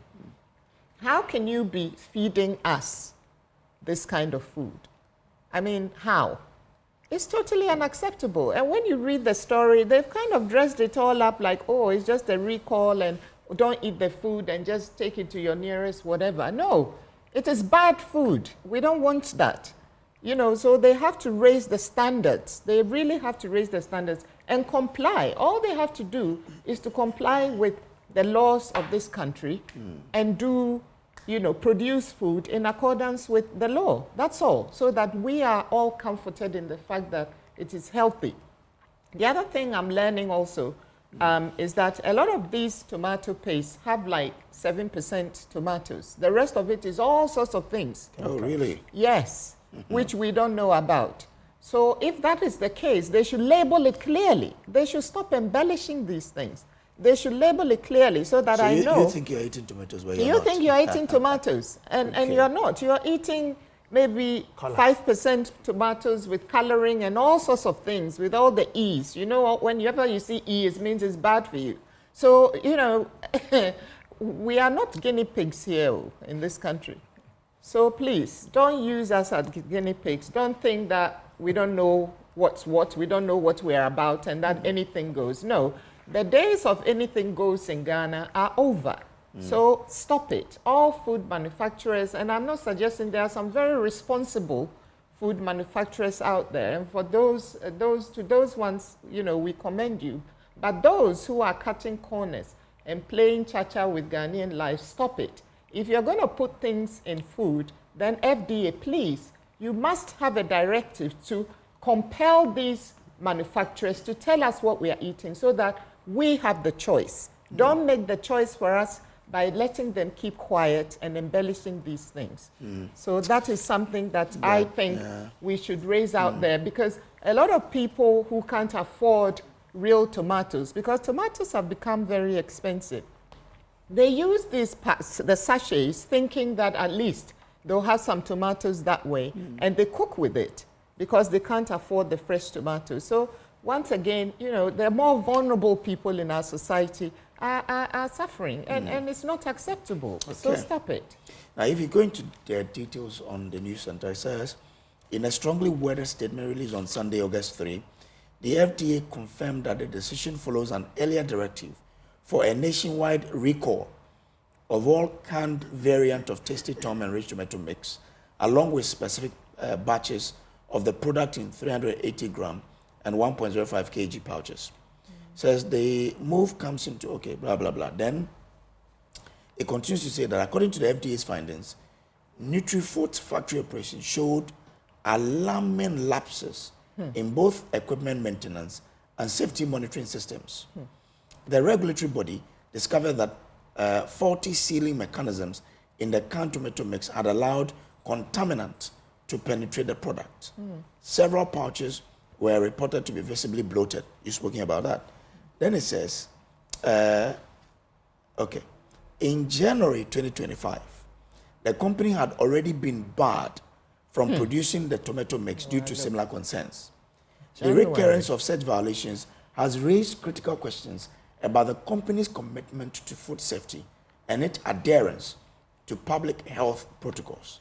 The FDA, in response, has initiated an internal review to determine whether there were any lapses in regulatory oversight that allowed Nutrifood to resume production without meeting full compliance standards. So just January 2025. And we are now in August. In August. And they are still at it. It means they don't respect us. Who are they anyway? Who owns this Nutrifood? Who are they?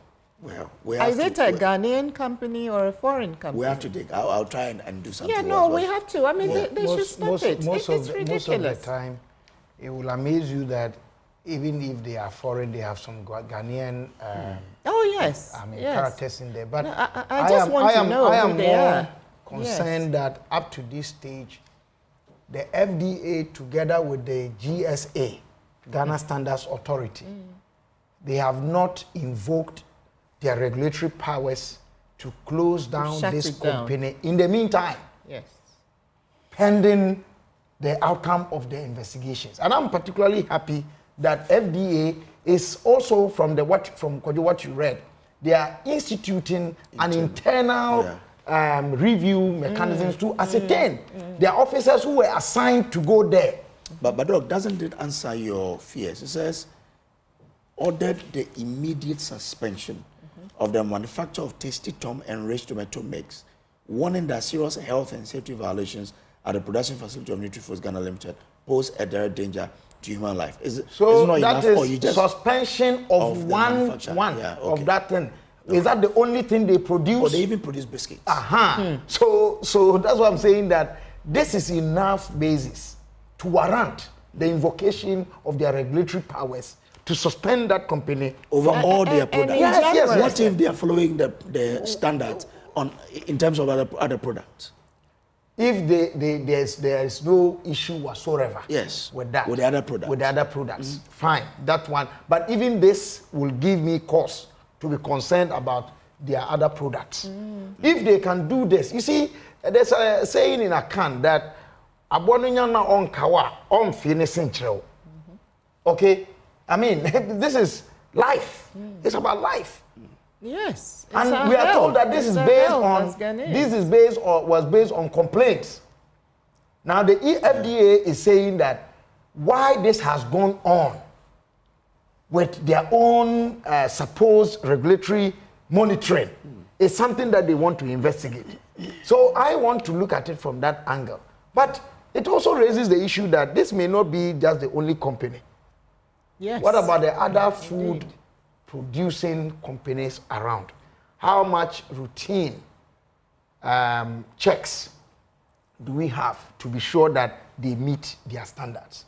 And then it brings about the third leg for me, which is about citizen awareness and activism, alertness. When you buy and you detect something unusual, are you bold?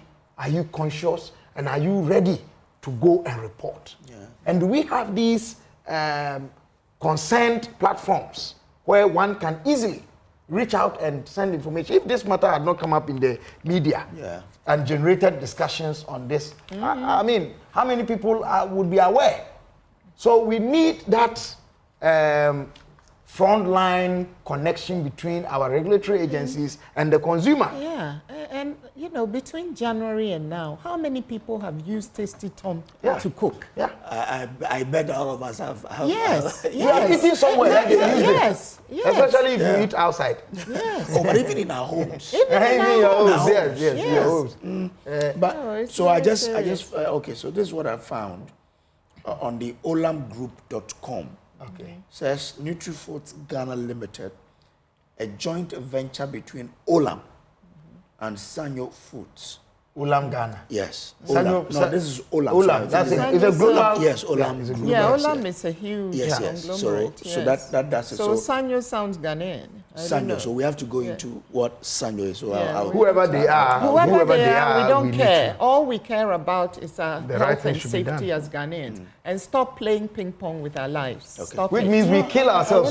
Suicide mission. I wanted to talk about this Ghana Water launches nationwide crackdown on illegal connections, but that would tie again into regulations or the regulatory bodies.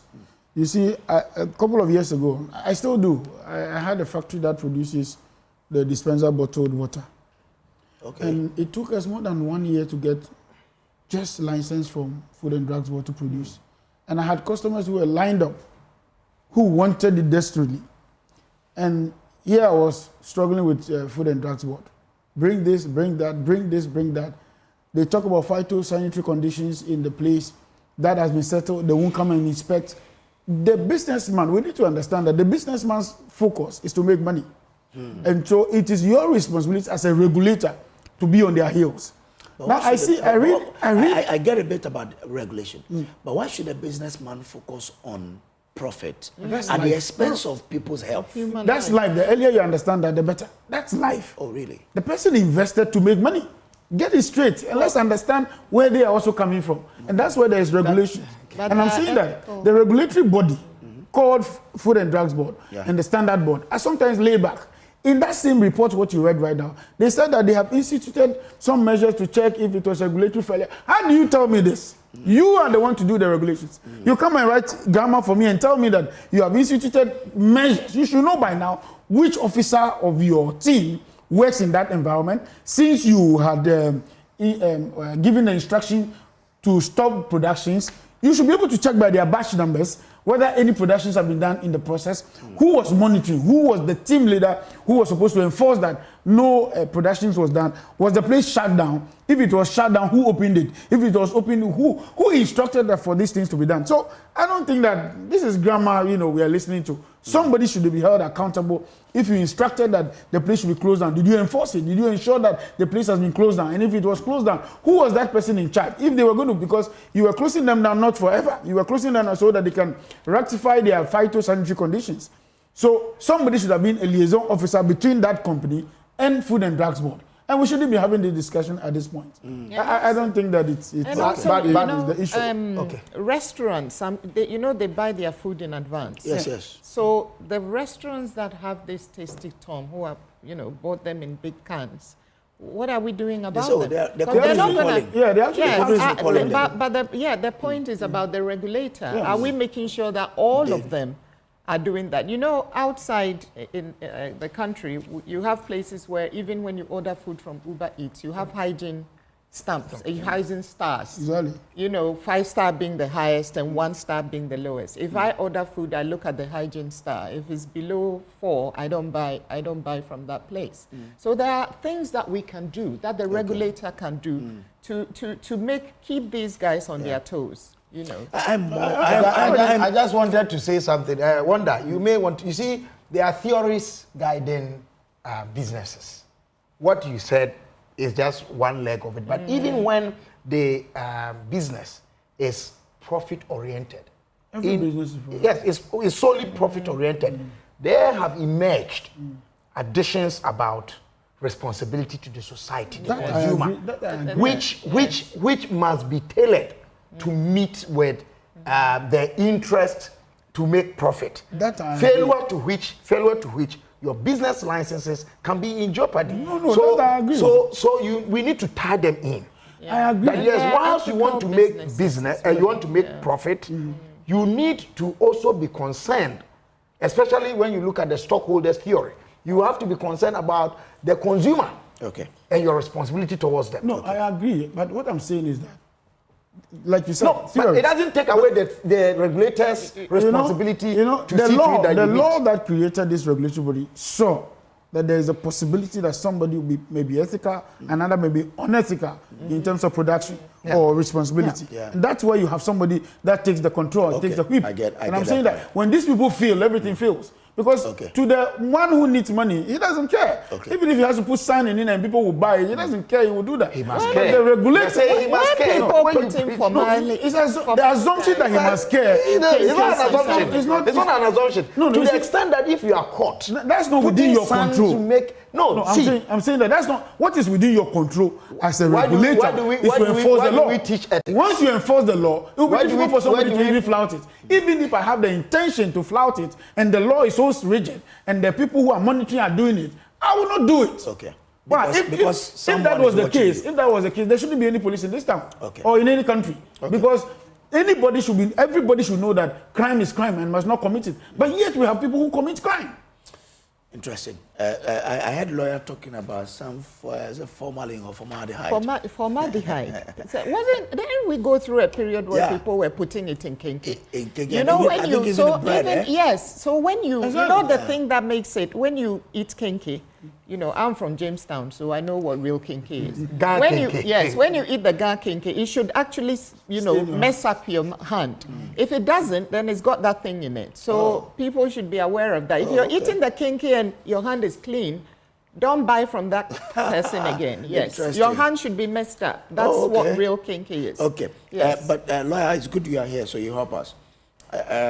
This says Olam International Limited, Olam, and Sanyo Foods Company Limited of Japan, Sanyo Foods, announced that they have agreed to set up a joint venture company, JV, in Nigeria to manufacture and distribute instant noodles in Nigeria and across sub-Saharan Africa.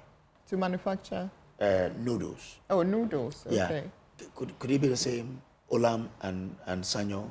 we're talking about it must be, yes. It could be. It sounds like it is. Then these are two international companies. Yes. Okay. No yes. It sounds like anyway. it. Yes. Yes. Any other issue in the BNFT you want us to deal I with? think that was my main. But thing. the petroleum revenue slump. Oh yes. That's huge, isn't it? That's a big one. Dr. Madilo, you are a development consultant. You have to take this one. The This revenue one. slump, 56%. That's huge. First half of 2025. Yes. That's a lot. Petroleum revenue slump. Oh, no. Shall I read a bit of it? Yeah, you can read, Let me read a bit but again, largely, I mean, with what is happening in Ghana, with the sharp decline of the dollar and all that, you would obviously see a decline in our revenue base. In fact, Port and Harbors is also already recording it. These days, you clear cars at half the price you were paying before. So if you were paying 100,000, you are paying 50,000 now. So government will obviously see a sharp decline in our revenue base. However, even though it is sharp decline, it will meet our requirements. Okay. So it's not as though it is cutting. We cannot. We don't need to panic. Exactly. So there's nothing to panic about. They're saying it was as a result of the reduction in crude. Our production levels. Our production levels. Advising that we invest more. Exactly.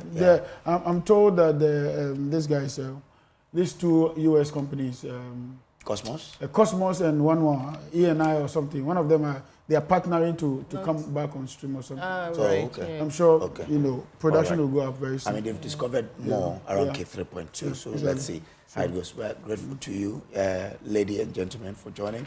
We had in studio here Vicky Bright. She's a lawyer and an entrepreneur. We also had Dr. James Kwabena Bomfe. He's CEO of Census and lecturer at UPSA, and also Wanda Madilo. He is a development consultant, and they all joined us to have breakfast today. Thank you very much for coming. Thank you. Well, this is the AM show. We'll take a break. When we return, we have our big stories. You know what? There's a lot for us to discuss together in Building Mother Ghana. Do stay with us here.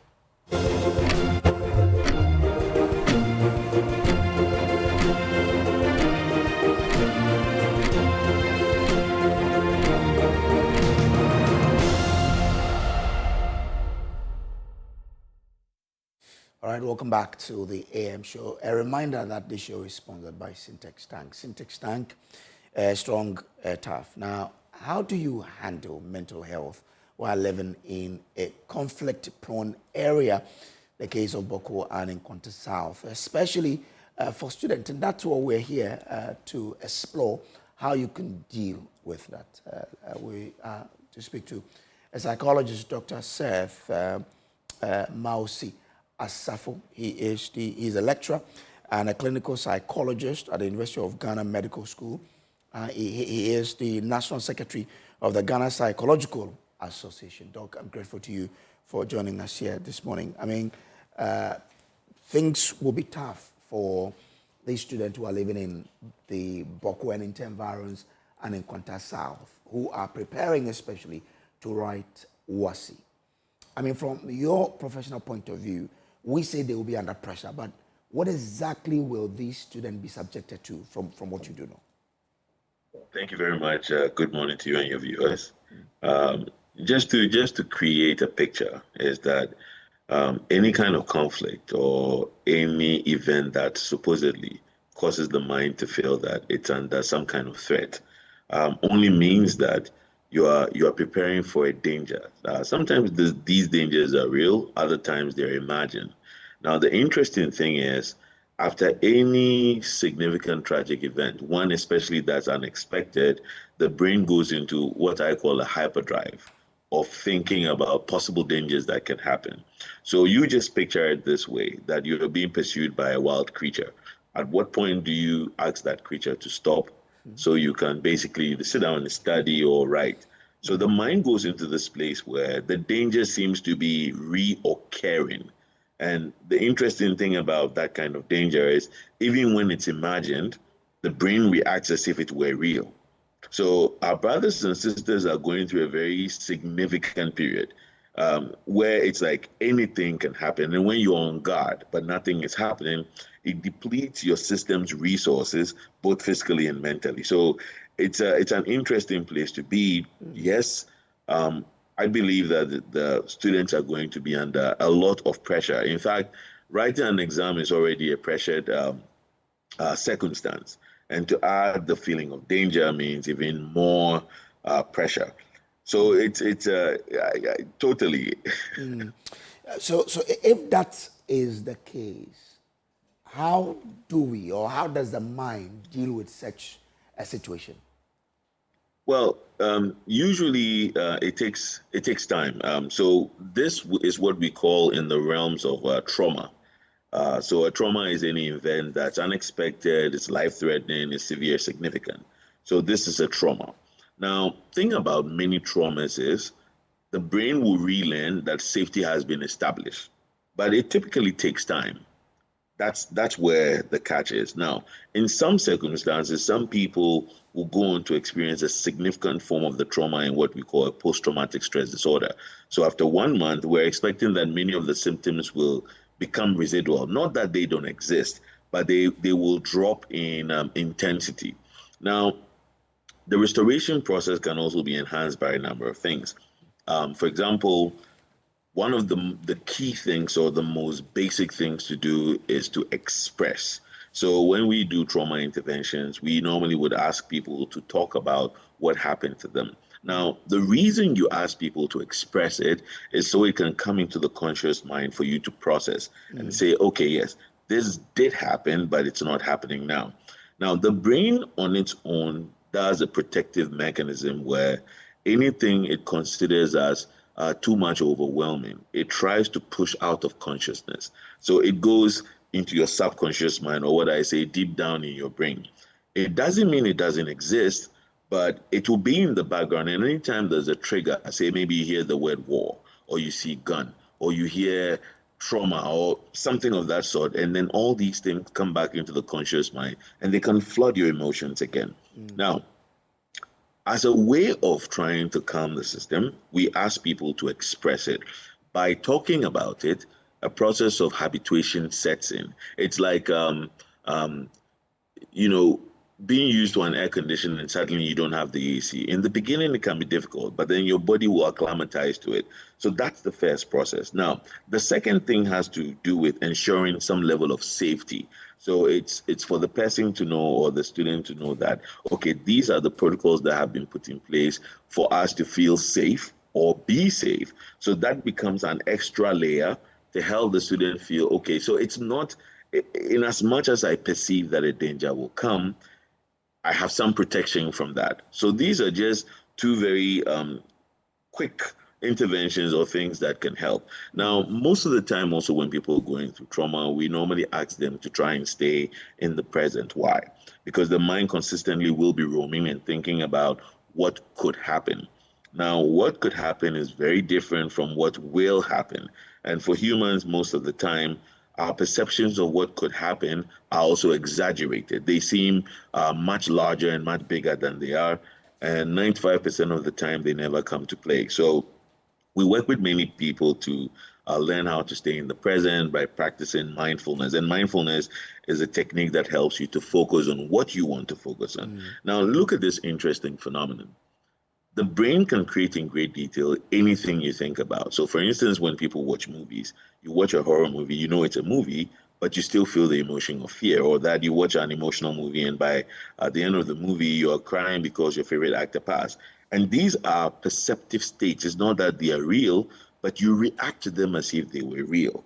And so by teaching mindfulness, you help people to clear their mind space of those triggers for danger and bring them to a place of calm where they can sense the present. So these are just a few things that, can be helpful.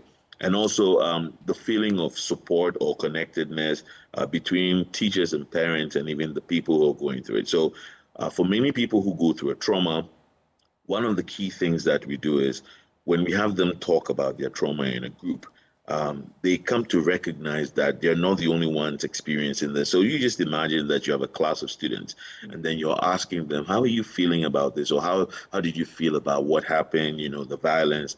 And they all start, well, now I can't sleep. Now I can't eat. Now I can't. Everybody then starts to realize, okay, I'm not the only one going through this. And for many of us, the moment you recognize that other people have been through it before or are going through it, it gives a sense of calm. So we normally also encourage a lot of group discussions when it comes to things like this. So we can basically normalize the emotions or what people are feeling. So that does not cause another concept of worrying. Like, why am I feeling this way now? Why is it that I can't concentrate and study? Why am I waking up in the middle of the night? Why am I peeing on myself? All those kinds of things. Yeah. In all of this, how is time of essence here? I'm asking that because of the students and the time for them to write the exams. Yeah, I mean, as for time, I suppose that the students would have needed more time to, process all of this. That's just from a subjective point of view. From an objective point of view, we have different assessments that we do. And these assessments can tell us whether students are going through these symptoms that we expect typically during these periods and to what severity. Based on that, we can stage specific interventions. But I have not been there, but in the media reportage, I can almost imagine the tension that's there. And so to be writing exams under this kind of tension would definitely be significant. I tell you about an experiment that was conducted, and there were two lambs, the baby sheep. They were put in cages. So like one cage, the other one was next to them. And then you had a wolf also in a cage. Now, the lamb closest to the wolf died after 4 days, just thinking about what would happen if the wolf came out of that cage. Now, you look at it, they were all in cages, but the perception was significant enough to push all their survival resources out of balance and push them out. So if you ask me, if it were possible, if there were protocols that be put in place, I believe that time would be necessary for interventions to be staged to bring them back to a state which I say is dignified for them to write. Now, with that said, let me also mention that some people have been through many of these things and they have built something we call resilience. Now, in trauma is something we also call post-traumatic growth. So if you look at the human brain, the brain is like a muscle. I mean, although it's not a muscle, it's like a muscle. So you work that muscle so much, it builds more competencies around that. Now, for people who've been through multiple events like this, like tribal conflicts and things like that, at some point they build some sort of resilience. So it's almost as if, yeah, we're good. And I just want to make a quick reference to the Russia-Ukraine phenomenon. So we have a lot of evidence that shows that many people, regardless of the war, are going about their lives as if nothing's happening because this conflict has grown so long. A habituation of some sort has also developed. But in the interest of looking at time and how sudden this was, I suppose that from a psychological standpoint, it would have needed some time for processing and interventions so they can do this at their best or optimum level. So more like postponing the exam date for their sake. If it could be done. Better still, finding a way to conduct theirs for them, because that will also disenfranchise like so many other people. You see, the thing about change is change registers on the human mind as a stressor. And it doesn't matter whether it's positive change or negative change. So in as much as we're thinking about helping these people, for all the others who have also faced this, and you suddenly change the date, it causes another like psychological upheaval for them. So it's tricky. That's the reality. But I believe that many educationists have, different approaches. For instance, like with some of the institutions we work with, like the Cambridge and IB systems, when people go through challenges like this, they have specific accommodations they make for them in looking at how their grades are marked up. So I don't know. I believe our education people are the best people to know what's the best approach, even if they have them right. Doc, I'm grateful to you for the thought you've shared with us this morning. You're most welcome. Thank you. That's Seth Mausi Asafo. He's lecturer and clinical psychologist at the University of Ghana Medical School, and he is also the National Secretary of the Ghana Psychological Association. I'm sure you've learned a great deal from this interaction. This is the AM show. We'll take a short break. When we come back, we'll still have more for you on our big stories here on the show.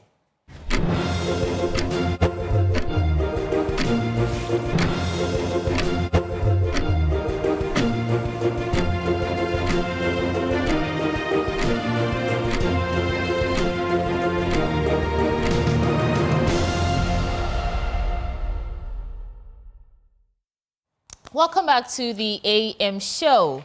Across Ghana's 16 regions on the Joy News channel, around the world on myjoyonline.com, you're welcome to part of our big stories this morning.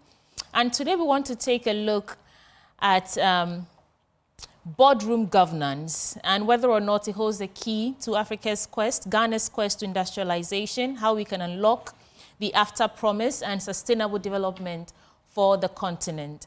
And I have with me, it's an honor to have in studio with me, Professor Douglas Boateng. He is a globally recognized governance strategist, international chartered director, and distinguished professional chairman of boards, and also Africa's very first ever professor extraordinaire in supply and value chain management. Prof, welcome to the program.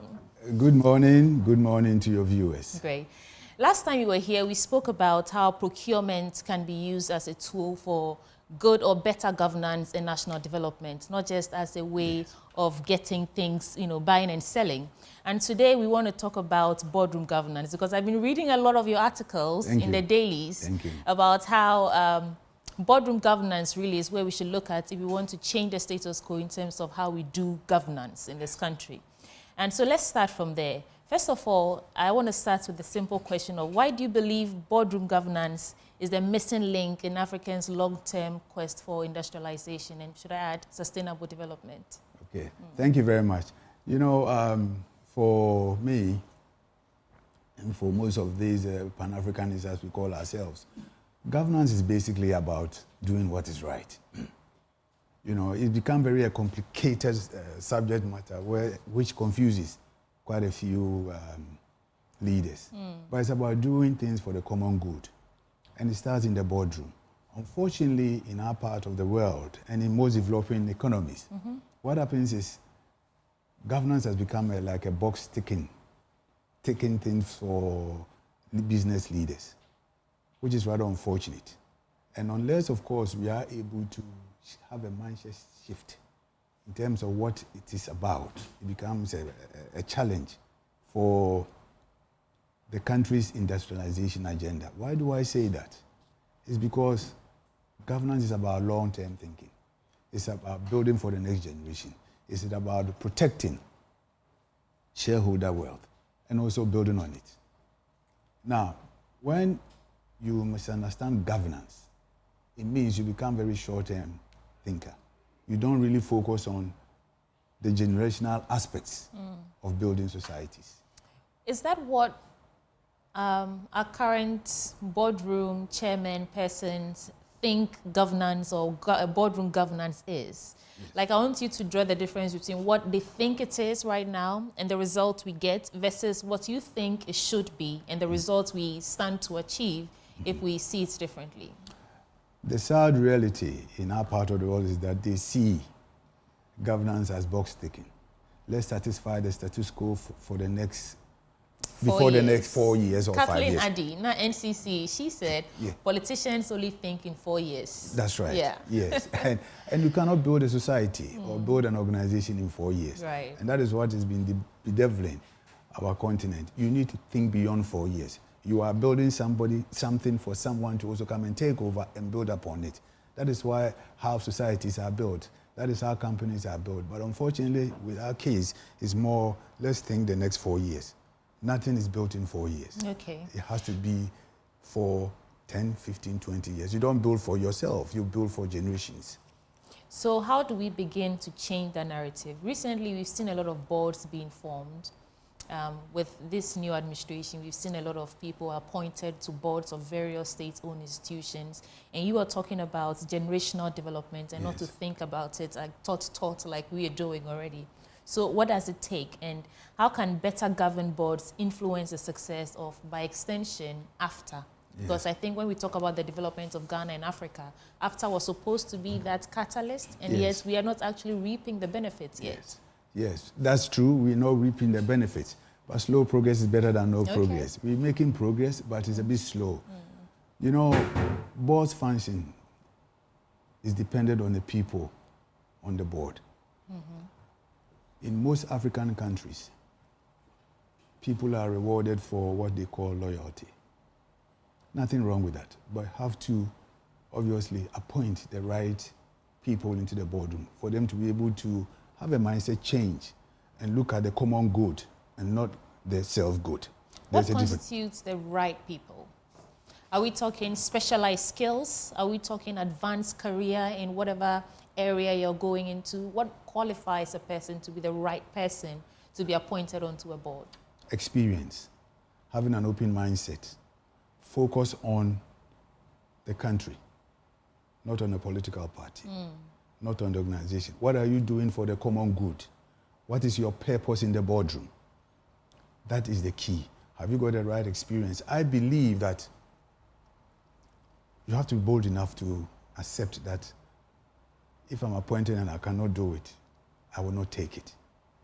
But in our case, they can't do it and they take it. And they are not even prepared to learn.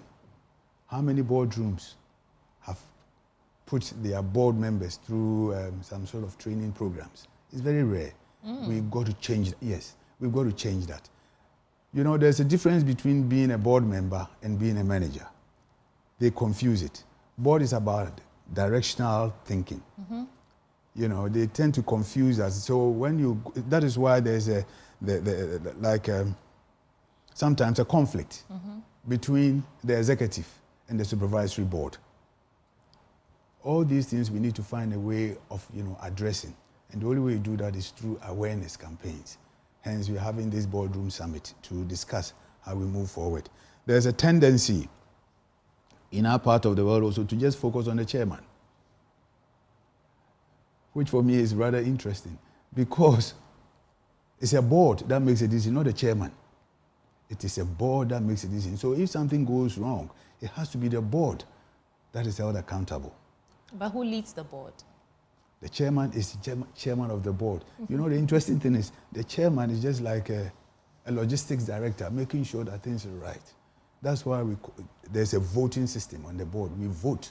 And then when there's a tie, then the chairman has the casting vote. But it's the board that makes decisions. At least for the board that I have chaired, we debate, we agree to disagree, and then, obviously, sometimes I'm voted down, but I need to accept the collective decision.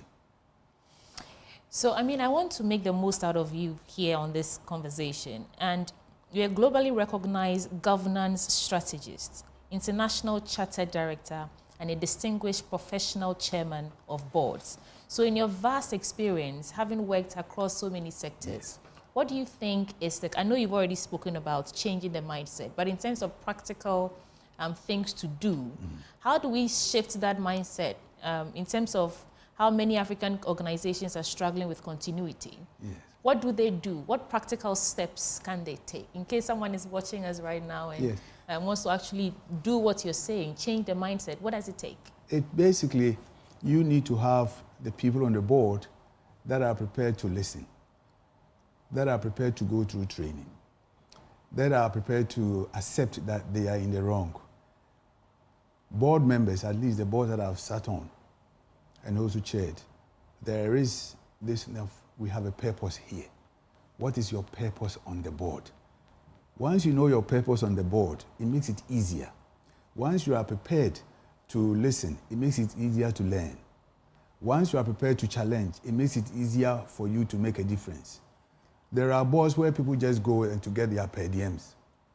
They just go, sit and say nothing because they want to get their per diems. Now, and board fees.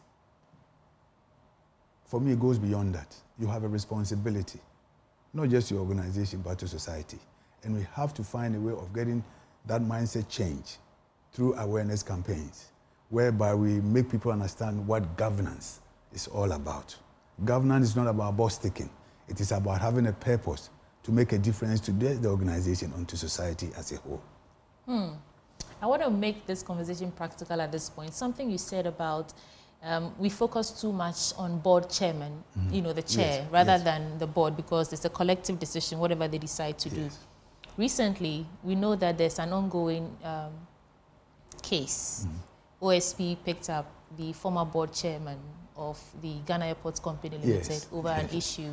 You know what I mean? Yes. What drop a pin in terms of why they're holding him accountable? And then, of course, there's the issue about landed properties. I don't want to get into the legal part. But in this case where it was the board chair who introduced this company, Evertex also, to the board. And at the time, they only had one worker, employee. And the board chairman introduced this company to the board. And the discussions to whether or not awarding that procurement, you know, also started at the board level. Who should be held accountable? The entire board or the board chairman at the time? Is what the OSP doing? I mean, I want to understand how you see these things unfold. Yes. See, I need to declare I don't know the details of this whole unfortunate saga. But at the end of the day, it is the board. The chairman may introduce a company, but the board decides as to whether to allow this thing to go through, this company to be awarded a contract. What did the executive do in terms of when the thing was introduced, this organization? Because it has to go through the executive and then it comes back to the board. Bear in mind that the board is just supervisory. It's a part-time role. At best, you meet 4 times a year. But it's the executive that is responsible for basically taking what the chairman said, analyzing and doing their due diligence, and it comes back to the board. And then the board will decide, is this right or wrong? Now, was that process followed? Okay. I don't know. All right. Yes. You missed out the after part. You mentioned, you've spoken about the right choice of people to put on the board, the right attitude in terms of not just going there to get money, but understand that there's a purpose, there's a calling that you have to do and all that. But I want you to situate this in the after context as to why we aren't actually reaping as much benefits as we, I think, ought to be, you know, reaping when it comes to after, and how boardroom governance can change that status quo. Okay. AFTA was obviously put together to help to tap into the 1.4 billion market. Yeah. Now, when you look at the mindset of most board members, they are still very nationalistic in their thinking. So, for example, when it comes to Ghana, most of these board members are thinking about the 32 million people in Ghana, not the 1.4 billion potential market. Most of these board members are thinking about Europe and the US. Trump has just put some tariffs in place. For me, the mindset is what is holding back after. When you can ship something from India to Ghana and it would take less time to get to your office than from Togo to your office, it doesn't make sense to me. And these are things that have to be discussed in the boardroom, and the board, as a supervisory entity, should be able to encourage the chief executive and the executive of the organization that let's look beyond our immediate market. Let's look at helping the government to break down these barriers. We can't move things around. People cannot even move around. All these things have to be addressed, and it starts in the boardroom. And by the way, boardroom is not just an organizational boardroom. The cabinet is a boardroom. Ministers are making decisions that will affect you and I. What is the mindset of the trade minister? What is the mindset of the finance minister? Because whatever decision they decide in the place called cabinet or ministerial room, it's a boardroom. Boardroom decisions affect you and I. And if you have square pegs in round holes, we all suffer. So for a boardroom to be successful, this is my penultimate question, is it character or is it strategy? The character is very important. Character more than strategy? Yes, because when you have character, it helps to define the strategy. When you have a purpose, it helps to define the strategy. It helps you to be able to see through things.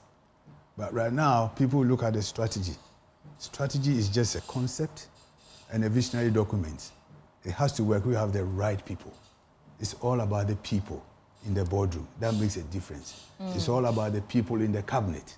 That makes a difference. I understand you're convening a global meeting of a sort where you get more incisive with this conversation, educate people on how their boardrooms can begin to effect the changes that we want to see. Let's talk about them. That will be your concluding remarks for us today. Okay, thank you.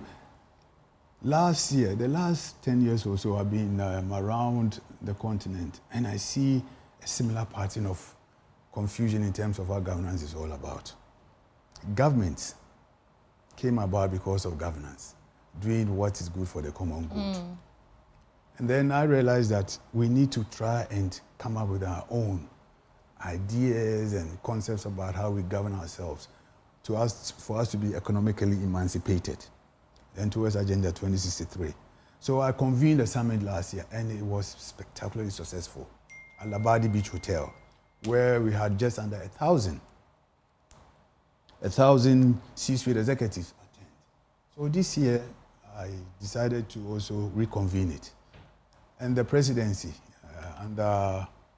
especially the chief of staff, the Honorable Julius Debra, when I had a discussion with him in terms of the resetting agenda, this is the core. He liked the idea, and he's in full support. And then he's going to be even the guest speaker. So we decided, let's put this thing together and basically look at how we can help with the resetting agenda. Now, what is the theme for this year? This year is about the role of the chairperson.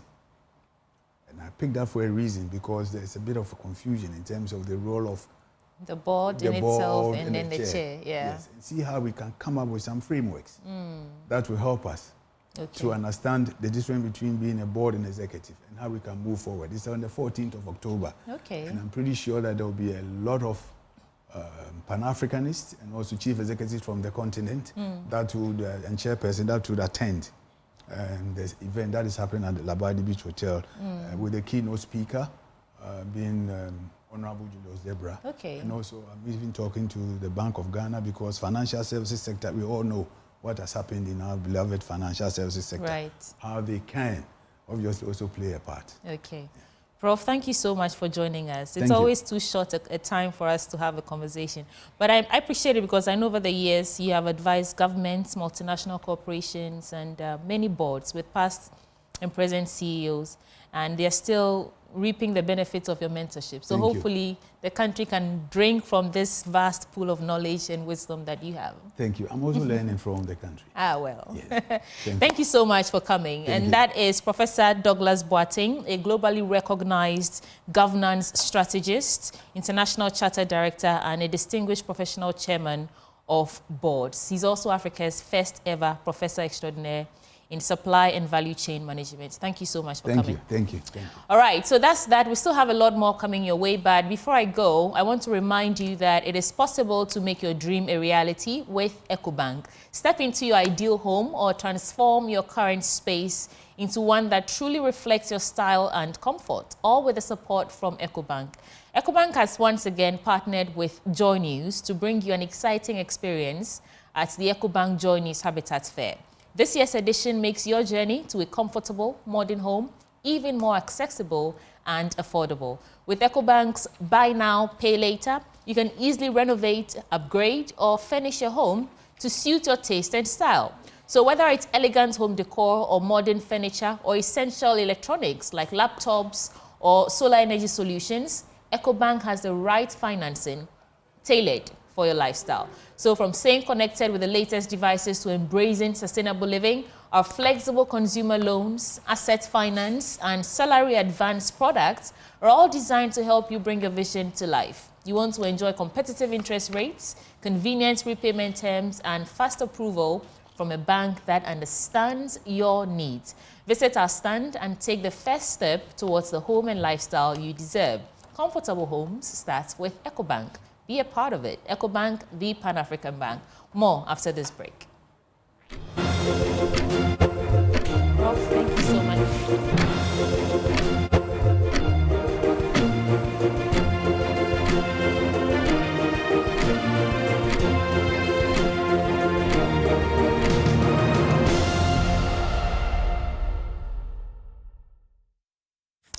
Now let's get you some updates on the fight against illegal mining, because government says it is stepping up its fight against illegal mining with the introduction of responsible cooperative mining and skills development program. We have more on this, and Pakwesi Shandov is the media relations officer for the Ministry of Lands and Natural Resources. He joins me in studio. Pakwesi, it's good to see you. Welcome to the M Show. Yeah. So, quick update. What exactly is this responsible cooperative mining and skills development program, and how does it help to solve the illegal mining menace? Right. So, first off, again, good morning to you and to the rest of our viewers across board. Our COMSDEP is coming out on the back of the history that we've had with the Community Mining Scheme and NALEP, the National Alternative Employment Livelihood Program. Indeed, these two initiatives were rolled out to offer an alternative to those in the mining communities who still wanted to go ahead with mining, and even those who didn't want to do mining again. But we realized upon a thorough diagnosis and examination that those vehicles or those interventions were not giving the needed results, and that is how come we have brought out the COMSDEP. Now, if you look at the ministry's approach to dealing with illegal mining, in our five-pronged approach, which I think I've indicated on this platform prior, but permits me to run through it. We are looking at the reformation of the licensing regime, strict enforcement of law. We're also looking at deepening education, land reclamation. There's also an aspect that focuses on specifically the provision of alternative livelihoods, because when you go to many of the mining communities, the justification, if we can put it that way, the justification that most of the locals have for indulging in illegal mining is the fact that they don't have an active economic venture. Therefore, they resort to illegal mining to survive. What we want to now do is that for such persons, we want to now take them away from the enterprise of illegal mining and help them mine in a very responsible fashion through the program that we are rolling out. Indeed, it's not even all of them who would want to be involved in mining. There are others who want to explore other economic ventures. For such individuals, the program would also give them that avenue. So basically, it's an alternative for those, again, who are into mining and illegal mining, and those who also, because they don't have anything doing, they indulge in the illegality. So basically, that's the wrapper of the program. So you're saying this is different from the community mining scheme? Exactly. In what way exactly? Because it sounds like government is still going to assist these individuals to mine in their communities, no? Exactly. So what difference are you, what's the difference here? So now when you look at the community mining scheme, which was rolled out somewhere in July 2019 in the SWAL administration, the defect that we noticed is that even though the designation or the characterization was community mining, in terms of implementation, it was not existentially communal. That is to say that it didn't indulge the local folks. So it became more of an elite capture, in the sense that people who even in Accra could grab the licenses and go to communities and tell them that they are coming to do community mining without involving them. And so it became a bit individualistic. And in the course of time, that outlook or that implementation of that individualistic implementation later destroyed the whole purpose. What we are now doing is that instead of it having that singular outlook, now it becomes a more township-based agenda. So let's take a community like, let's say there's a community like Tafu, for instance, okay? Now, everybody in that community is part of the process. First off, starting from the traditional authorities, the locals, and everybody. So it's community-owned, community-managed, and community-executed, all right? That's the essence of the whole cooperative idea. That way, you take away the right as existed from individuals coming into communities and saying that, look, we have acquired a license, we are going to do communal mining. That even didn't profit those in those local enclaves. That's basically the distinction. So, what is the incentive to get all these residents aboard? For example, what does the ordinary individual get when he or she signs aboard this community mining program that you're talking about? I'm asking because most people who are found in the pits and in these areas where we want to stop illegal mining, they do so because the money they get from there is really huge. Right. And which is why the alternative livelihood program will not work or did not work, because the money that they will make from the pits is in no way, doesn't come close to the money that you want to give them to change or switch jobs. So what is the incentive here to say that these young men who are in the pits and mining irresponsibly for strangers, community people, nobody knows, nobody can verify this time, for them to stop that and come and join you in a communal mining scheme? What is the incentive? What do you think is your unique selling proposition to get them to come aboard? You know, for now, we have, for instance, we have operationalized and outlawed the Ghana Gold Board that has the right, as the sole assayer and, as it were, the supervisory outfit for trading gold here in Ghana. Now, their output, or whatever they will get from that extractive enterprise, as of now, it would be purchased by the Gold Board.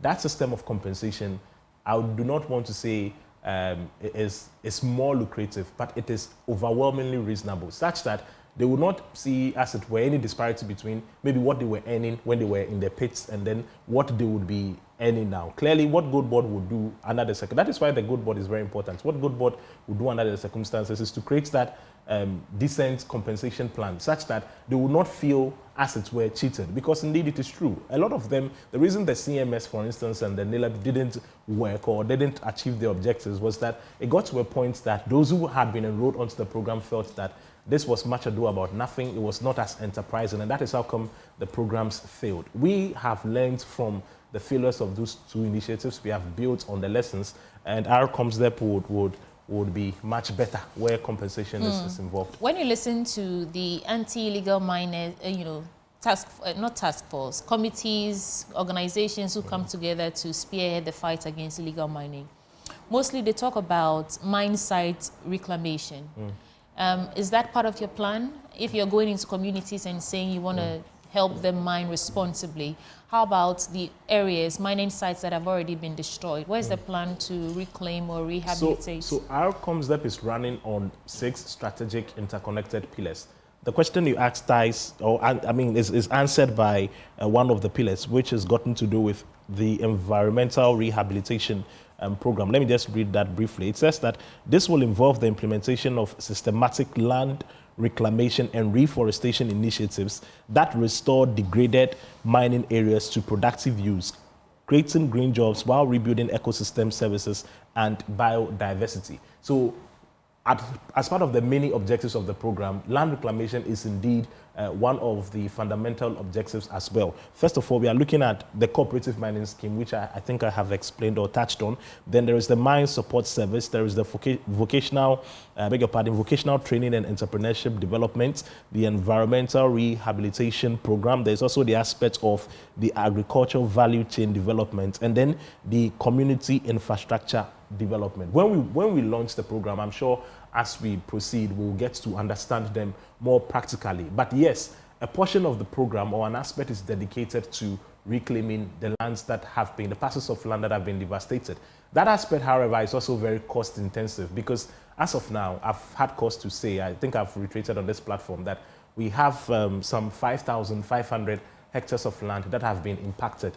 Okay, so this equivalent to, just a second, I want to touch on the cost, equivalent to 7,500 football pitches. If you want to reclaim a single hectare of land, you're looking at a figure around $30,000 to $35,000. So if we are doing 5,500 hectares of land, we can all appreciate the magnitude of the financial components. But government is committed to making sure that the land returns to its pristine state.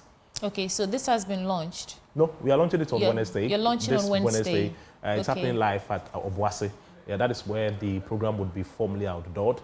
Then the implementation strategy would be rolled out consequently. Consequently, there's no timeline for that one yet. It's happening right immediately. Now, it's just the launch. No, yeah, it's almost happening immediately. Okay, because again, we are building essentially on CMS and then NILAB. Okay, so of course there's some framework to work with already, except that we are only upgrading it. So once you outdoor the rebranded or the repurposed vehicle, our COMSDEP, you start the implementation right away. So this rebranding of the framework is backed by research, I absolutely. Assume. That actually speaks to the fact that the community people are willing to lay down their tools from the mines you see, and the pits to join you or join their community to mine responsibly. You see, when it is community-led, first off, they will take responsibility. That's why I'm saying that. So let's assume there is a community called community A. Okay, Prior, what we had was that individuals came in there with the licenses and said that we're coming to do community mining. Okay, it didn't involve them, but this time it is everybody who is rallying behind. I mean, all the persons, the individuals in the communities, including the traditional authorities, they are the ones who are spearheading it. So it gives it, there's a sense of belonging in the whole project. And I don't think that they themselves will want to, pollute their own water bodies or, as it were, damage their own land and then forest reserves in the process. Back with Shandov. Right. What's your final word for us? And there we go. So, like we have always said, that the fight against illegal mining is not a sprint. It's a marathon. You progress from one stage to the other. That is how come we often also do not even like to give timelines as to when we would, as it were, restore the depleted parcels of land and then the polluted water bodies. What is important in this whole fight, I've had cause to reiterate, is political will. Thankfully, again, I'm saying the minister has it. The Honorable Emmanuel Amakufibwa is well disposed in that manner. The President of the Republic is also, bursting with that same momentum. And that is how come very soon the fights would be a thing of the past. So on Wednesday, we are launching our ComStep, and that intervention would also add to what we are all looking forward to as Ghanaians. So there you have it, update on what the government is doing to step up the fight against illegal mining. Pakwesi Shandov is the Media Relations Officer for the Ministry of Lands and Natural Resources. Pakwesi, thanks for joining us. It's a pleasure. Okay, so on Wednesday, we look forward to the launch of this cooperative mining and skills development program. Another break, and when we return, more action on the AM show. Stay with me.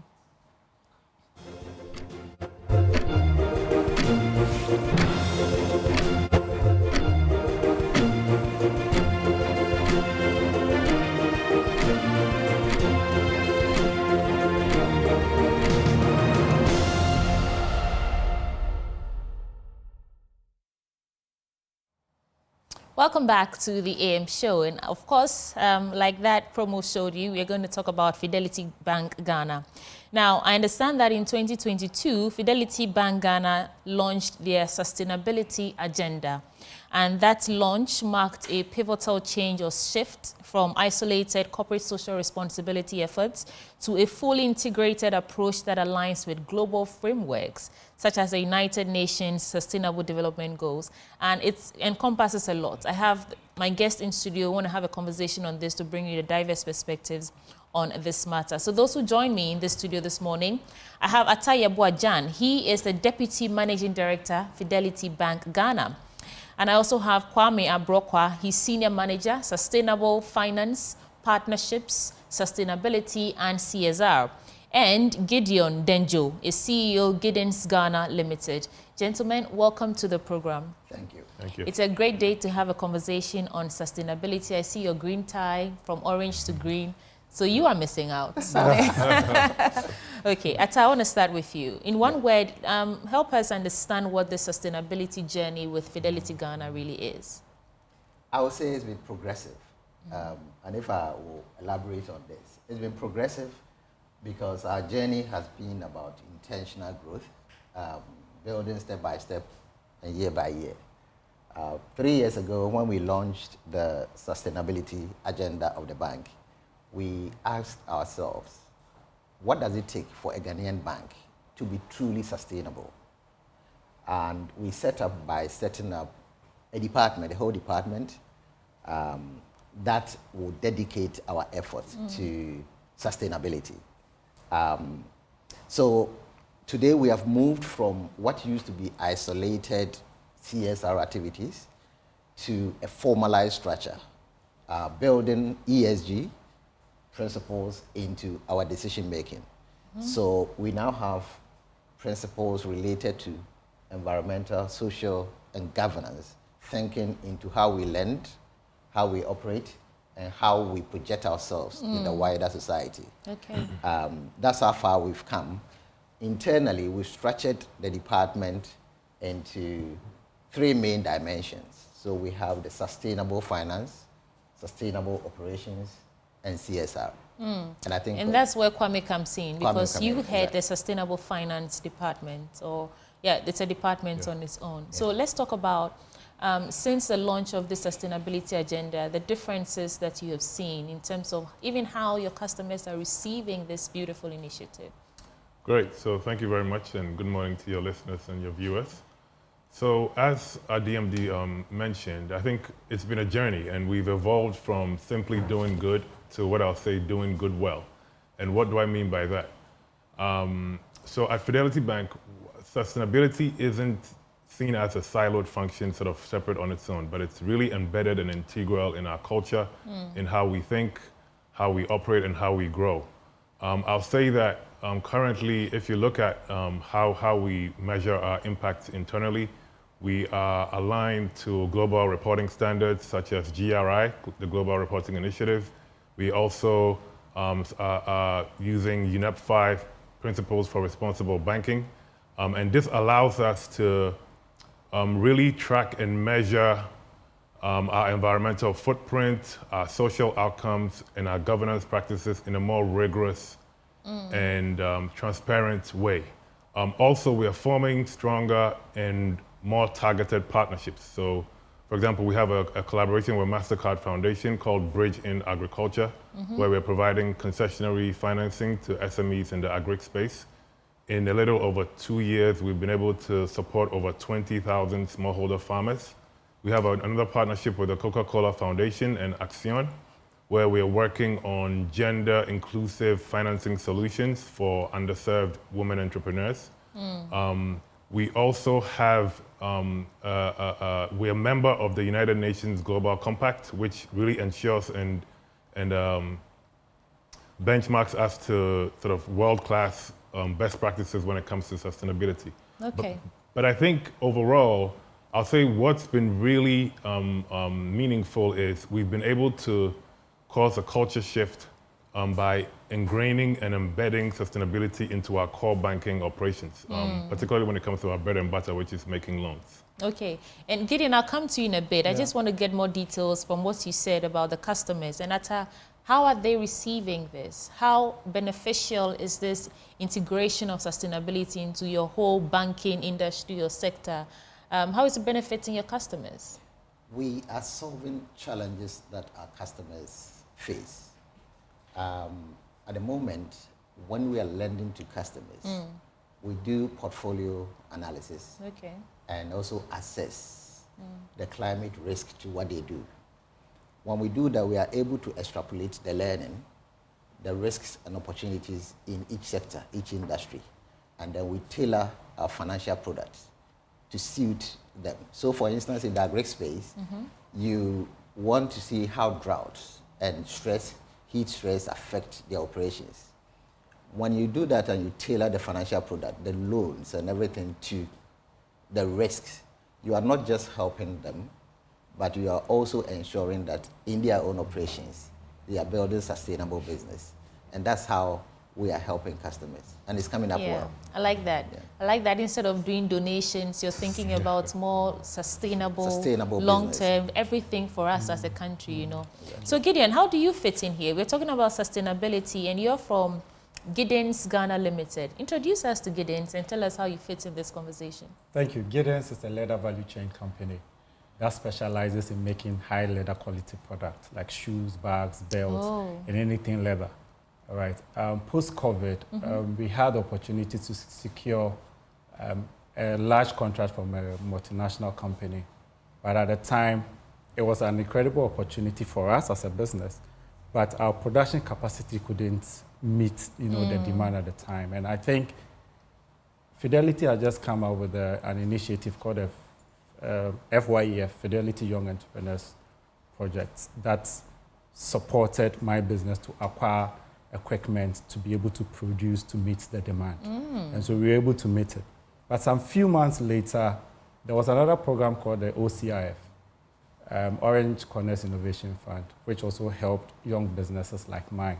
But in the application, you realize that they were looking for tailor-made solutions that could really not just help you produce, but also help you in sustainable ways. So we had to look for equipment that were not just large enough to produce in larger volumes, but were smart. as I speak with you, we've been able to reduce waste when it comes to our production activities. I'm not able to quantify, but I could say roughly 15 to 20% waste.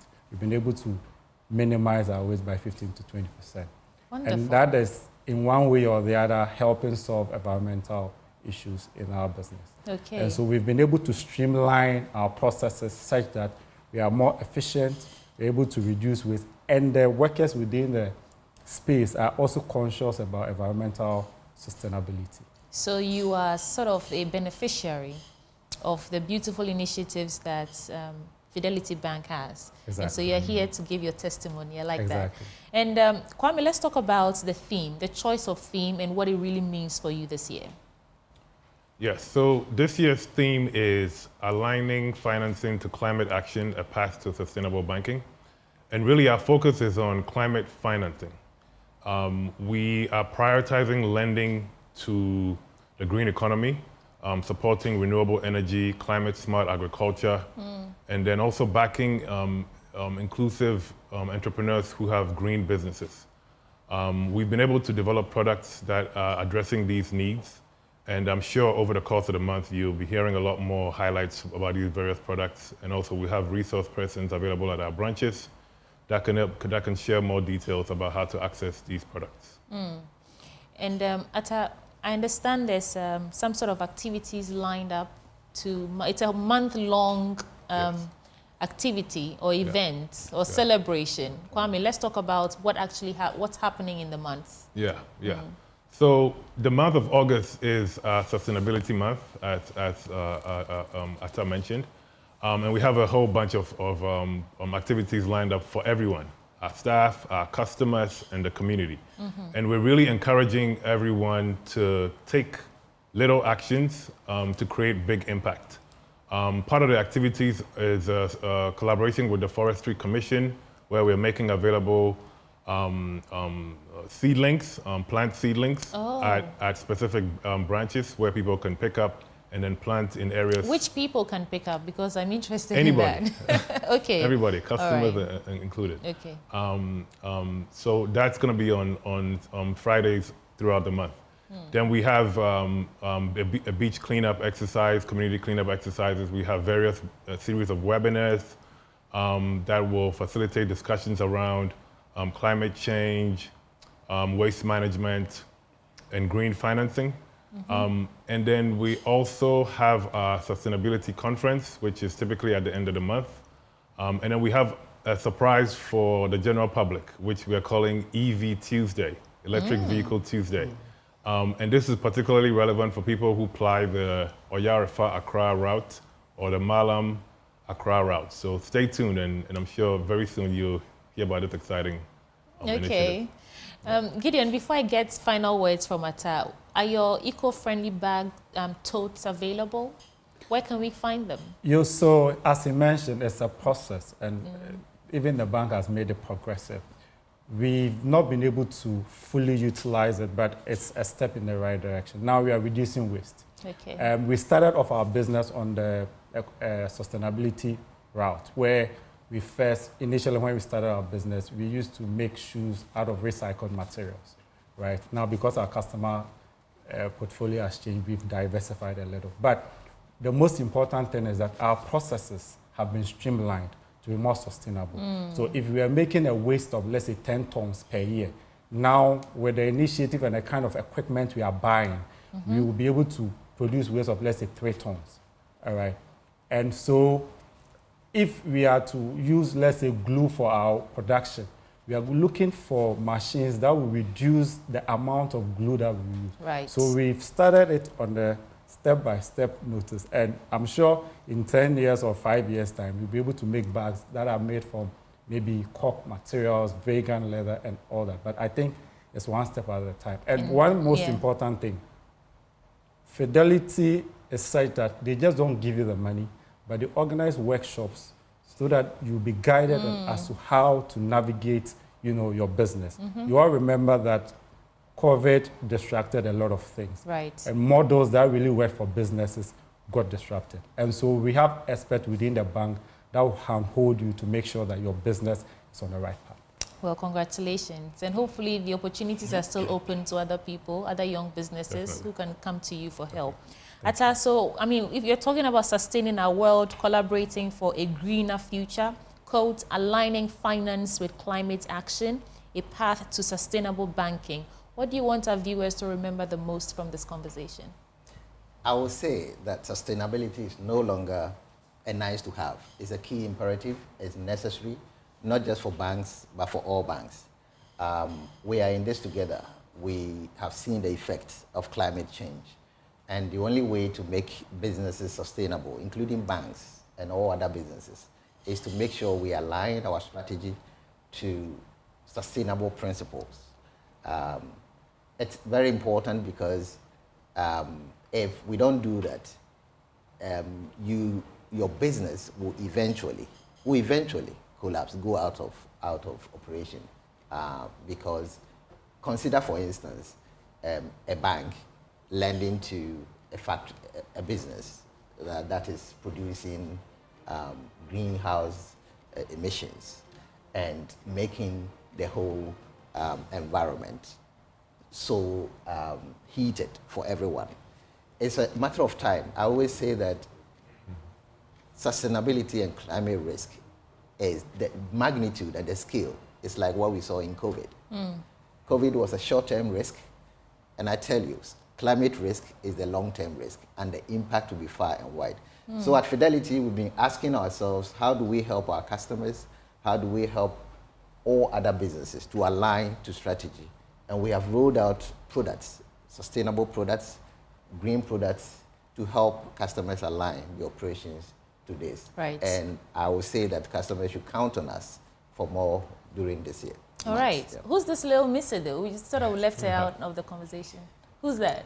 This is the face of Kukwa that has gone green. Yeah, Kukwa has gone green. Yes. Wonderful. Well, thank you, gentlemen, for joining us. Thank you very much. We had Ataya Bwajan. He's the Deputy Managing Director, Fidelity Bank, Ghana. We have Kwame Abrokwa, Senior Manager, Sustainable Finance, Partnership, Sustainability, and CSR, as well as Gideon Denjo, CEO of Gideon's Ghana Limited, a beneficiary of some of the wonderful products and initiatives from Fidelity Ghana. Thank you. I wish you the very best. Have a wonderful, fruitful, month-long sustainability month. Thank you. All right, let's take a break. When we return, I'm sure we are taking you straight to what's happening in the trends. Stay with us. I'll be right back.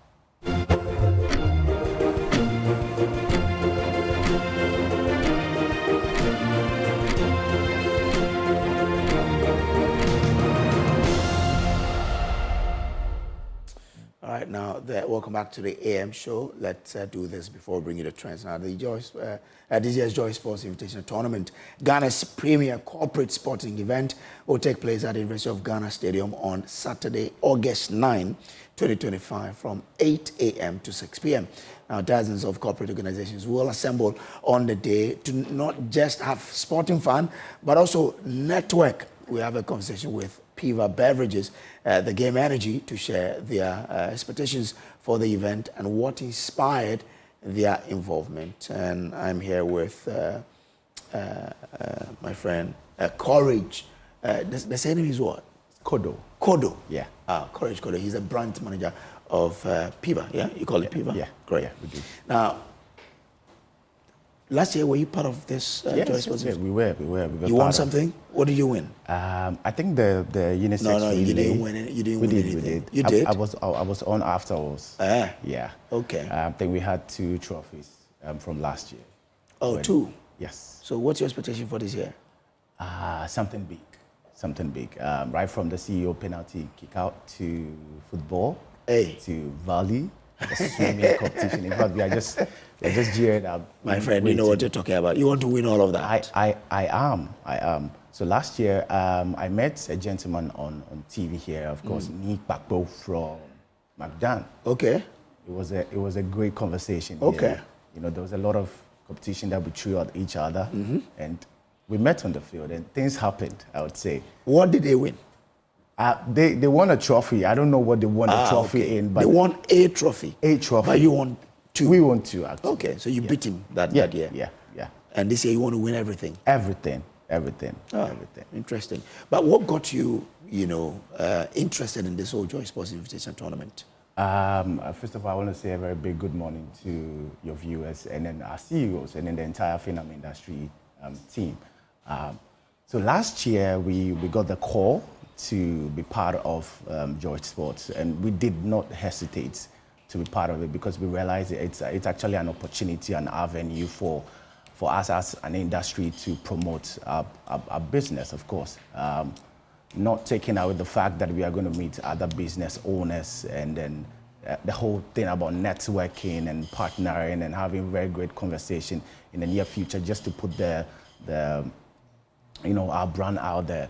We also know that it's an opportunity for businesses to leverage on what they give the people to also be part of a great thing that you guys have started. I know this has been happening for quite a number of years.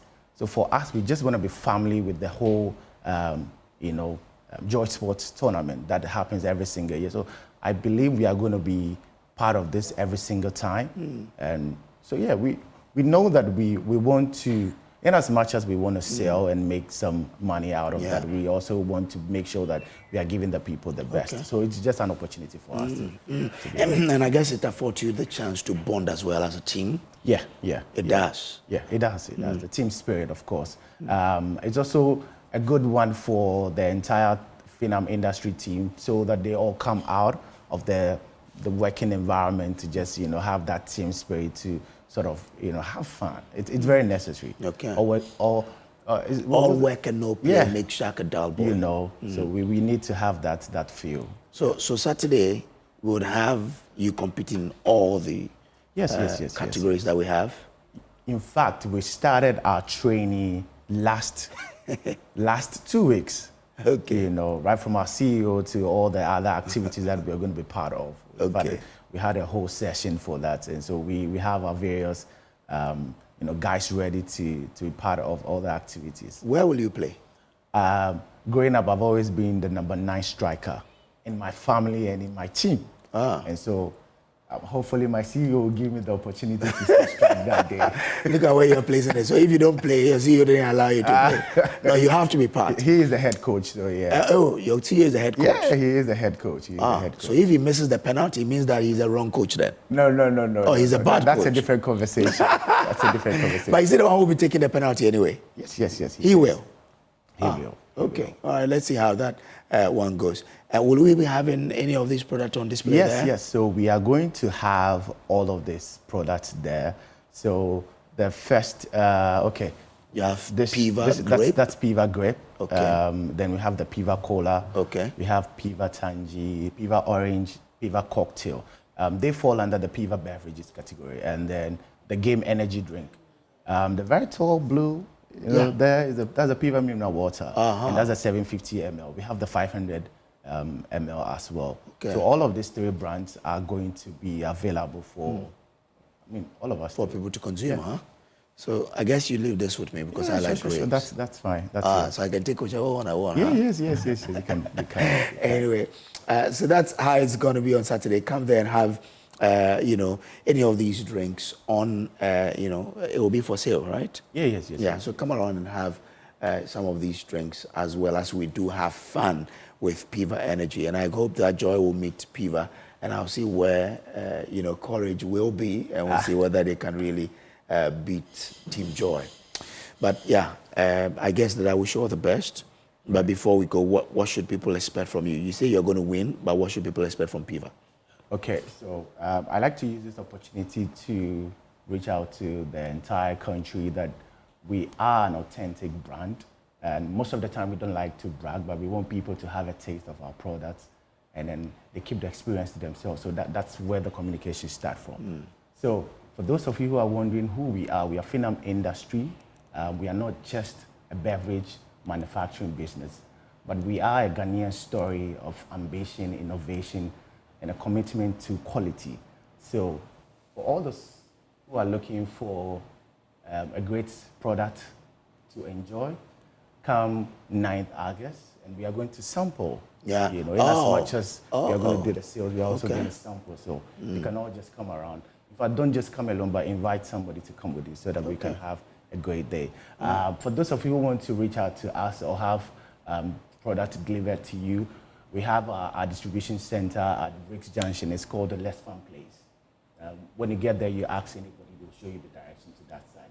Go there, and then all of this are available for purchase. Yeah. Courage, I wish you all the best, yeah? Thank you very much. I pray that I come face to face with you and then we'll see what will happen on that day. Sure. 9th is going to be at, the University of Ghana Sports Stadium. Let's meet there at 8 a.m. So that we can all have fun together, meet Piva and all the guys coming up. Well, this is where we end the top story, the big stories. Up next is the trends with, you know what, Jackie and Derek. Stay on. Yeah.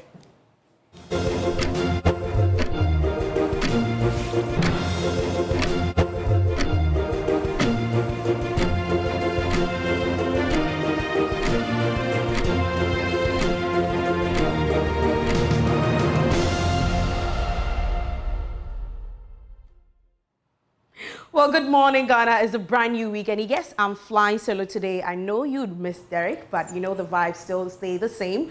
Now, the timeline over the weekend has been loaded.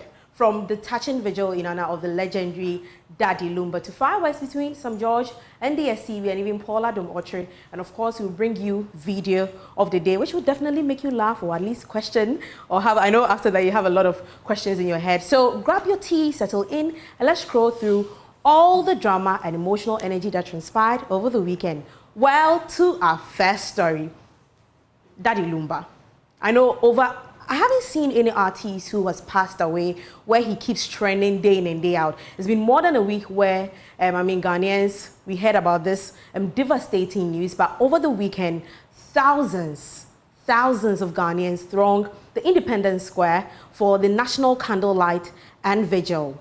But before that, there were a lot of dignitaries that visited his residence. I was there during the week to, engage and interact with some of them too. And we saw that trending on the timelines. Even today, I'm pretty sure a lot of people would be passing by. Yesterday, the former Vice President, Dr. Mahamudu Bawumia, was also there. But then after that, let's go on to the main thing, the vigil, which was where a lot of people were. But Sweetie, were you there? No, Jackie, I didn't plan to go. Why?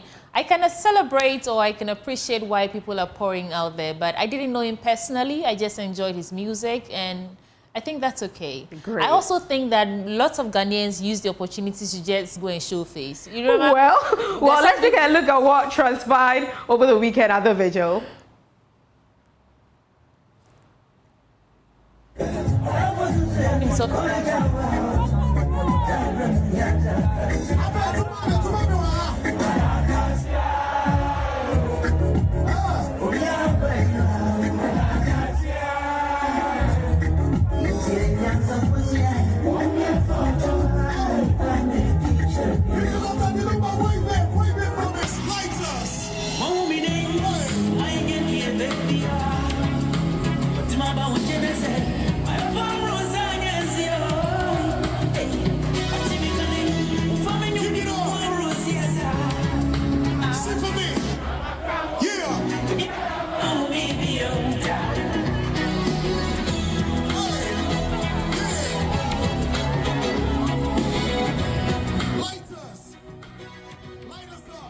I'm quite emotional here, but then a lot of people out there. And of course, we also saw Kitty and Stoneboy. Stoneboy was in Germany, and he also honored the legend. We also have videos of Kitty too, if you could also have that on the screen right now, where they also honored the legend in their various events that he had outside Ghana.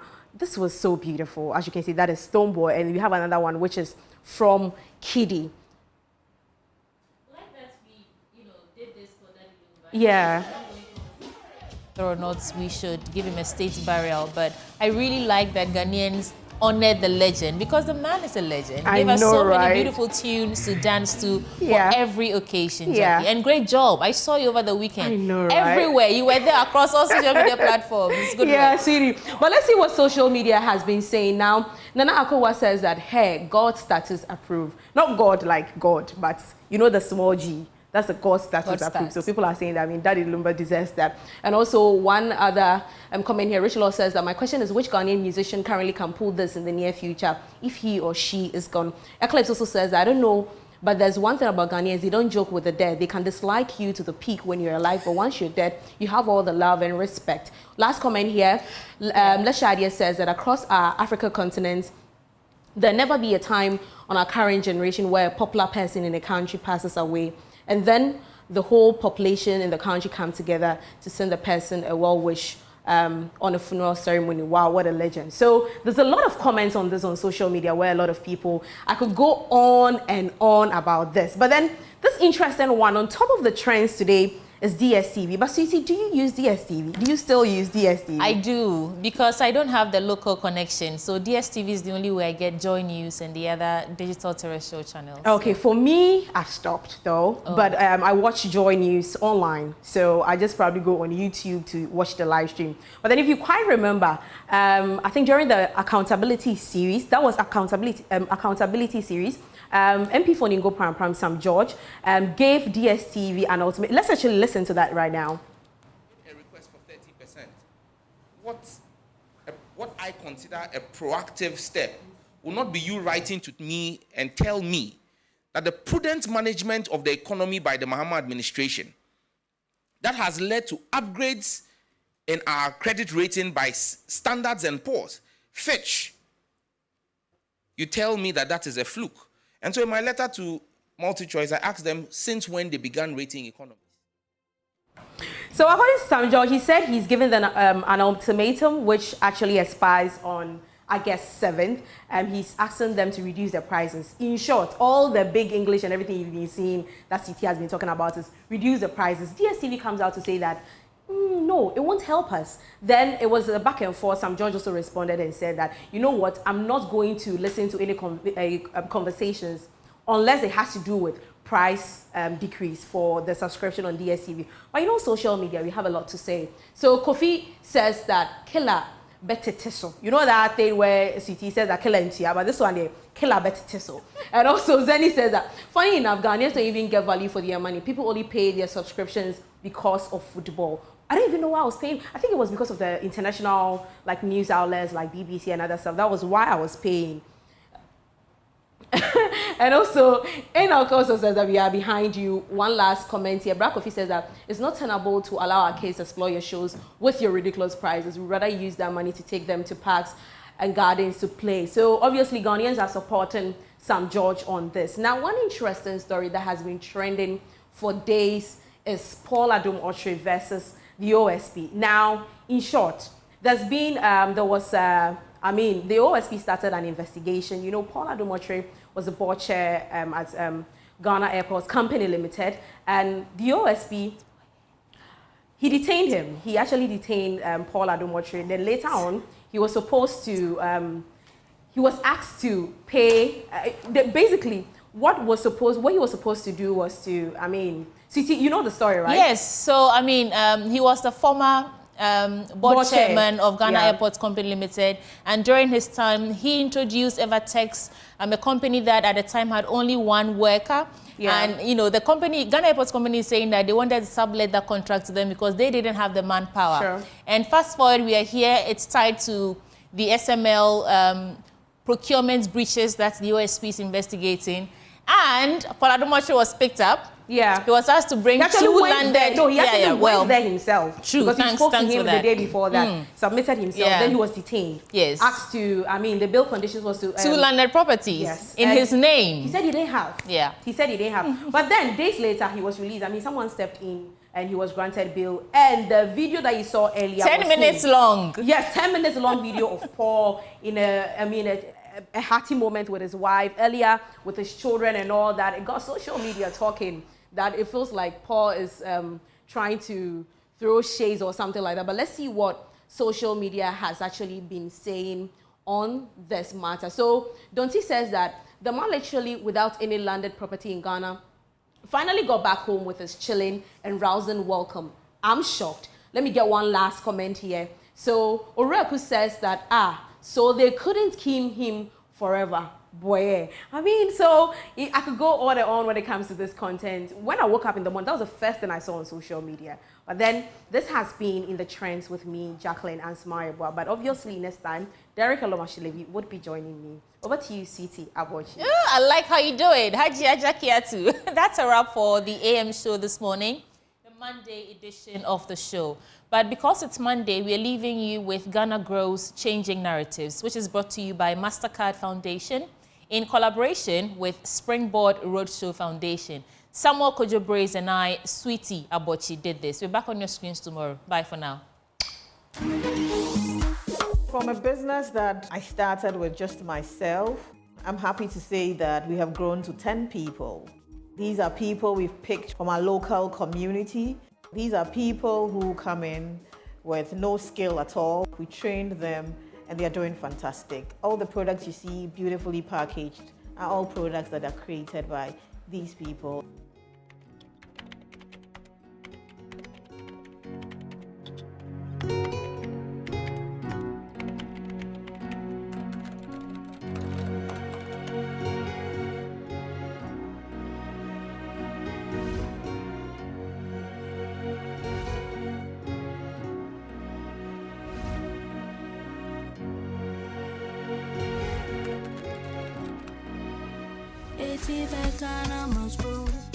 My name is Mildred Akotia. I am the founder and CEO of Akwaba Fine Foods.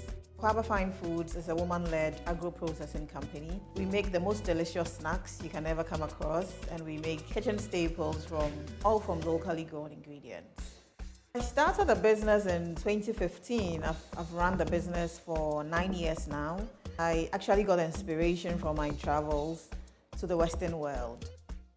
In the UK, I realized that every major supermarket, there was an aisle dedicated to foods from the world. I always ask myself, so where are the Ghanaian foods? There will be bestsellers here as well. And so I told myself that just maybe one day, I will come back home and innovatively package our indigenous local foods and send them back there so they can stand tall with all the other international food products. When I started the business, it's been a roller coaster journey, a learning curve. There's the scarcity of raw materials. Sometimes there's raw materials, but it's not the standard of raw materials that you want. As the business grows, we've had to import some technology. Sometimes finding the right engineers, finding the right technicians to handle the machines is very difficult. And even if you find a very good engineer, it takes them sometimes a while to be able to adapt to how the machine works and all that. We had issues with space to place the machines that we kept acquiring, and then generally workplace safety became, an issue. I've been working with Akwaba Fine Food for the past 3 years, and then I'm the operation officer for Akwaba Fine Foods. Akwaba Fine Foods has been a great help to me. I've been able to explore, I've been able to know how to talk to customers, how to handle invoices, know how to handle my own colleagues. The business has been life-changing. I have benefited financially. As the business grows, your equity grows. And that's the beauty of owning a business for yourself. Early this year, it was very evident that the business had grown in leaps and bounds. We needed more hands to come on board, and so it was time for us to now leave our family home. Where we are currently is actually a place we had to rent for the next phase of the business.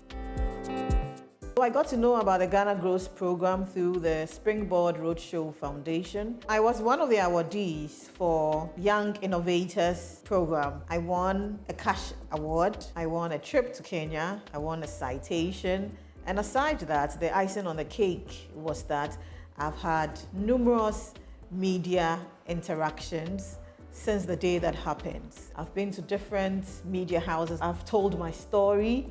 People know about the brand, so it's giving me a lot of exposure. That's one thing I'm thankful for. Seeing a lot of young people that the Ghana Grows program is grooming. Thank you to the Ghana Grows program, to Springboard Roadshow Foundation, and to MasterCard Foundation as well. This is a great opportunity for we, the youth, to find ourselves something doing. The salary has helped me so much. I use the salary to take care of myself.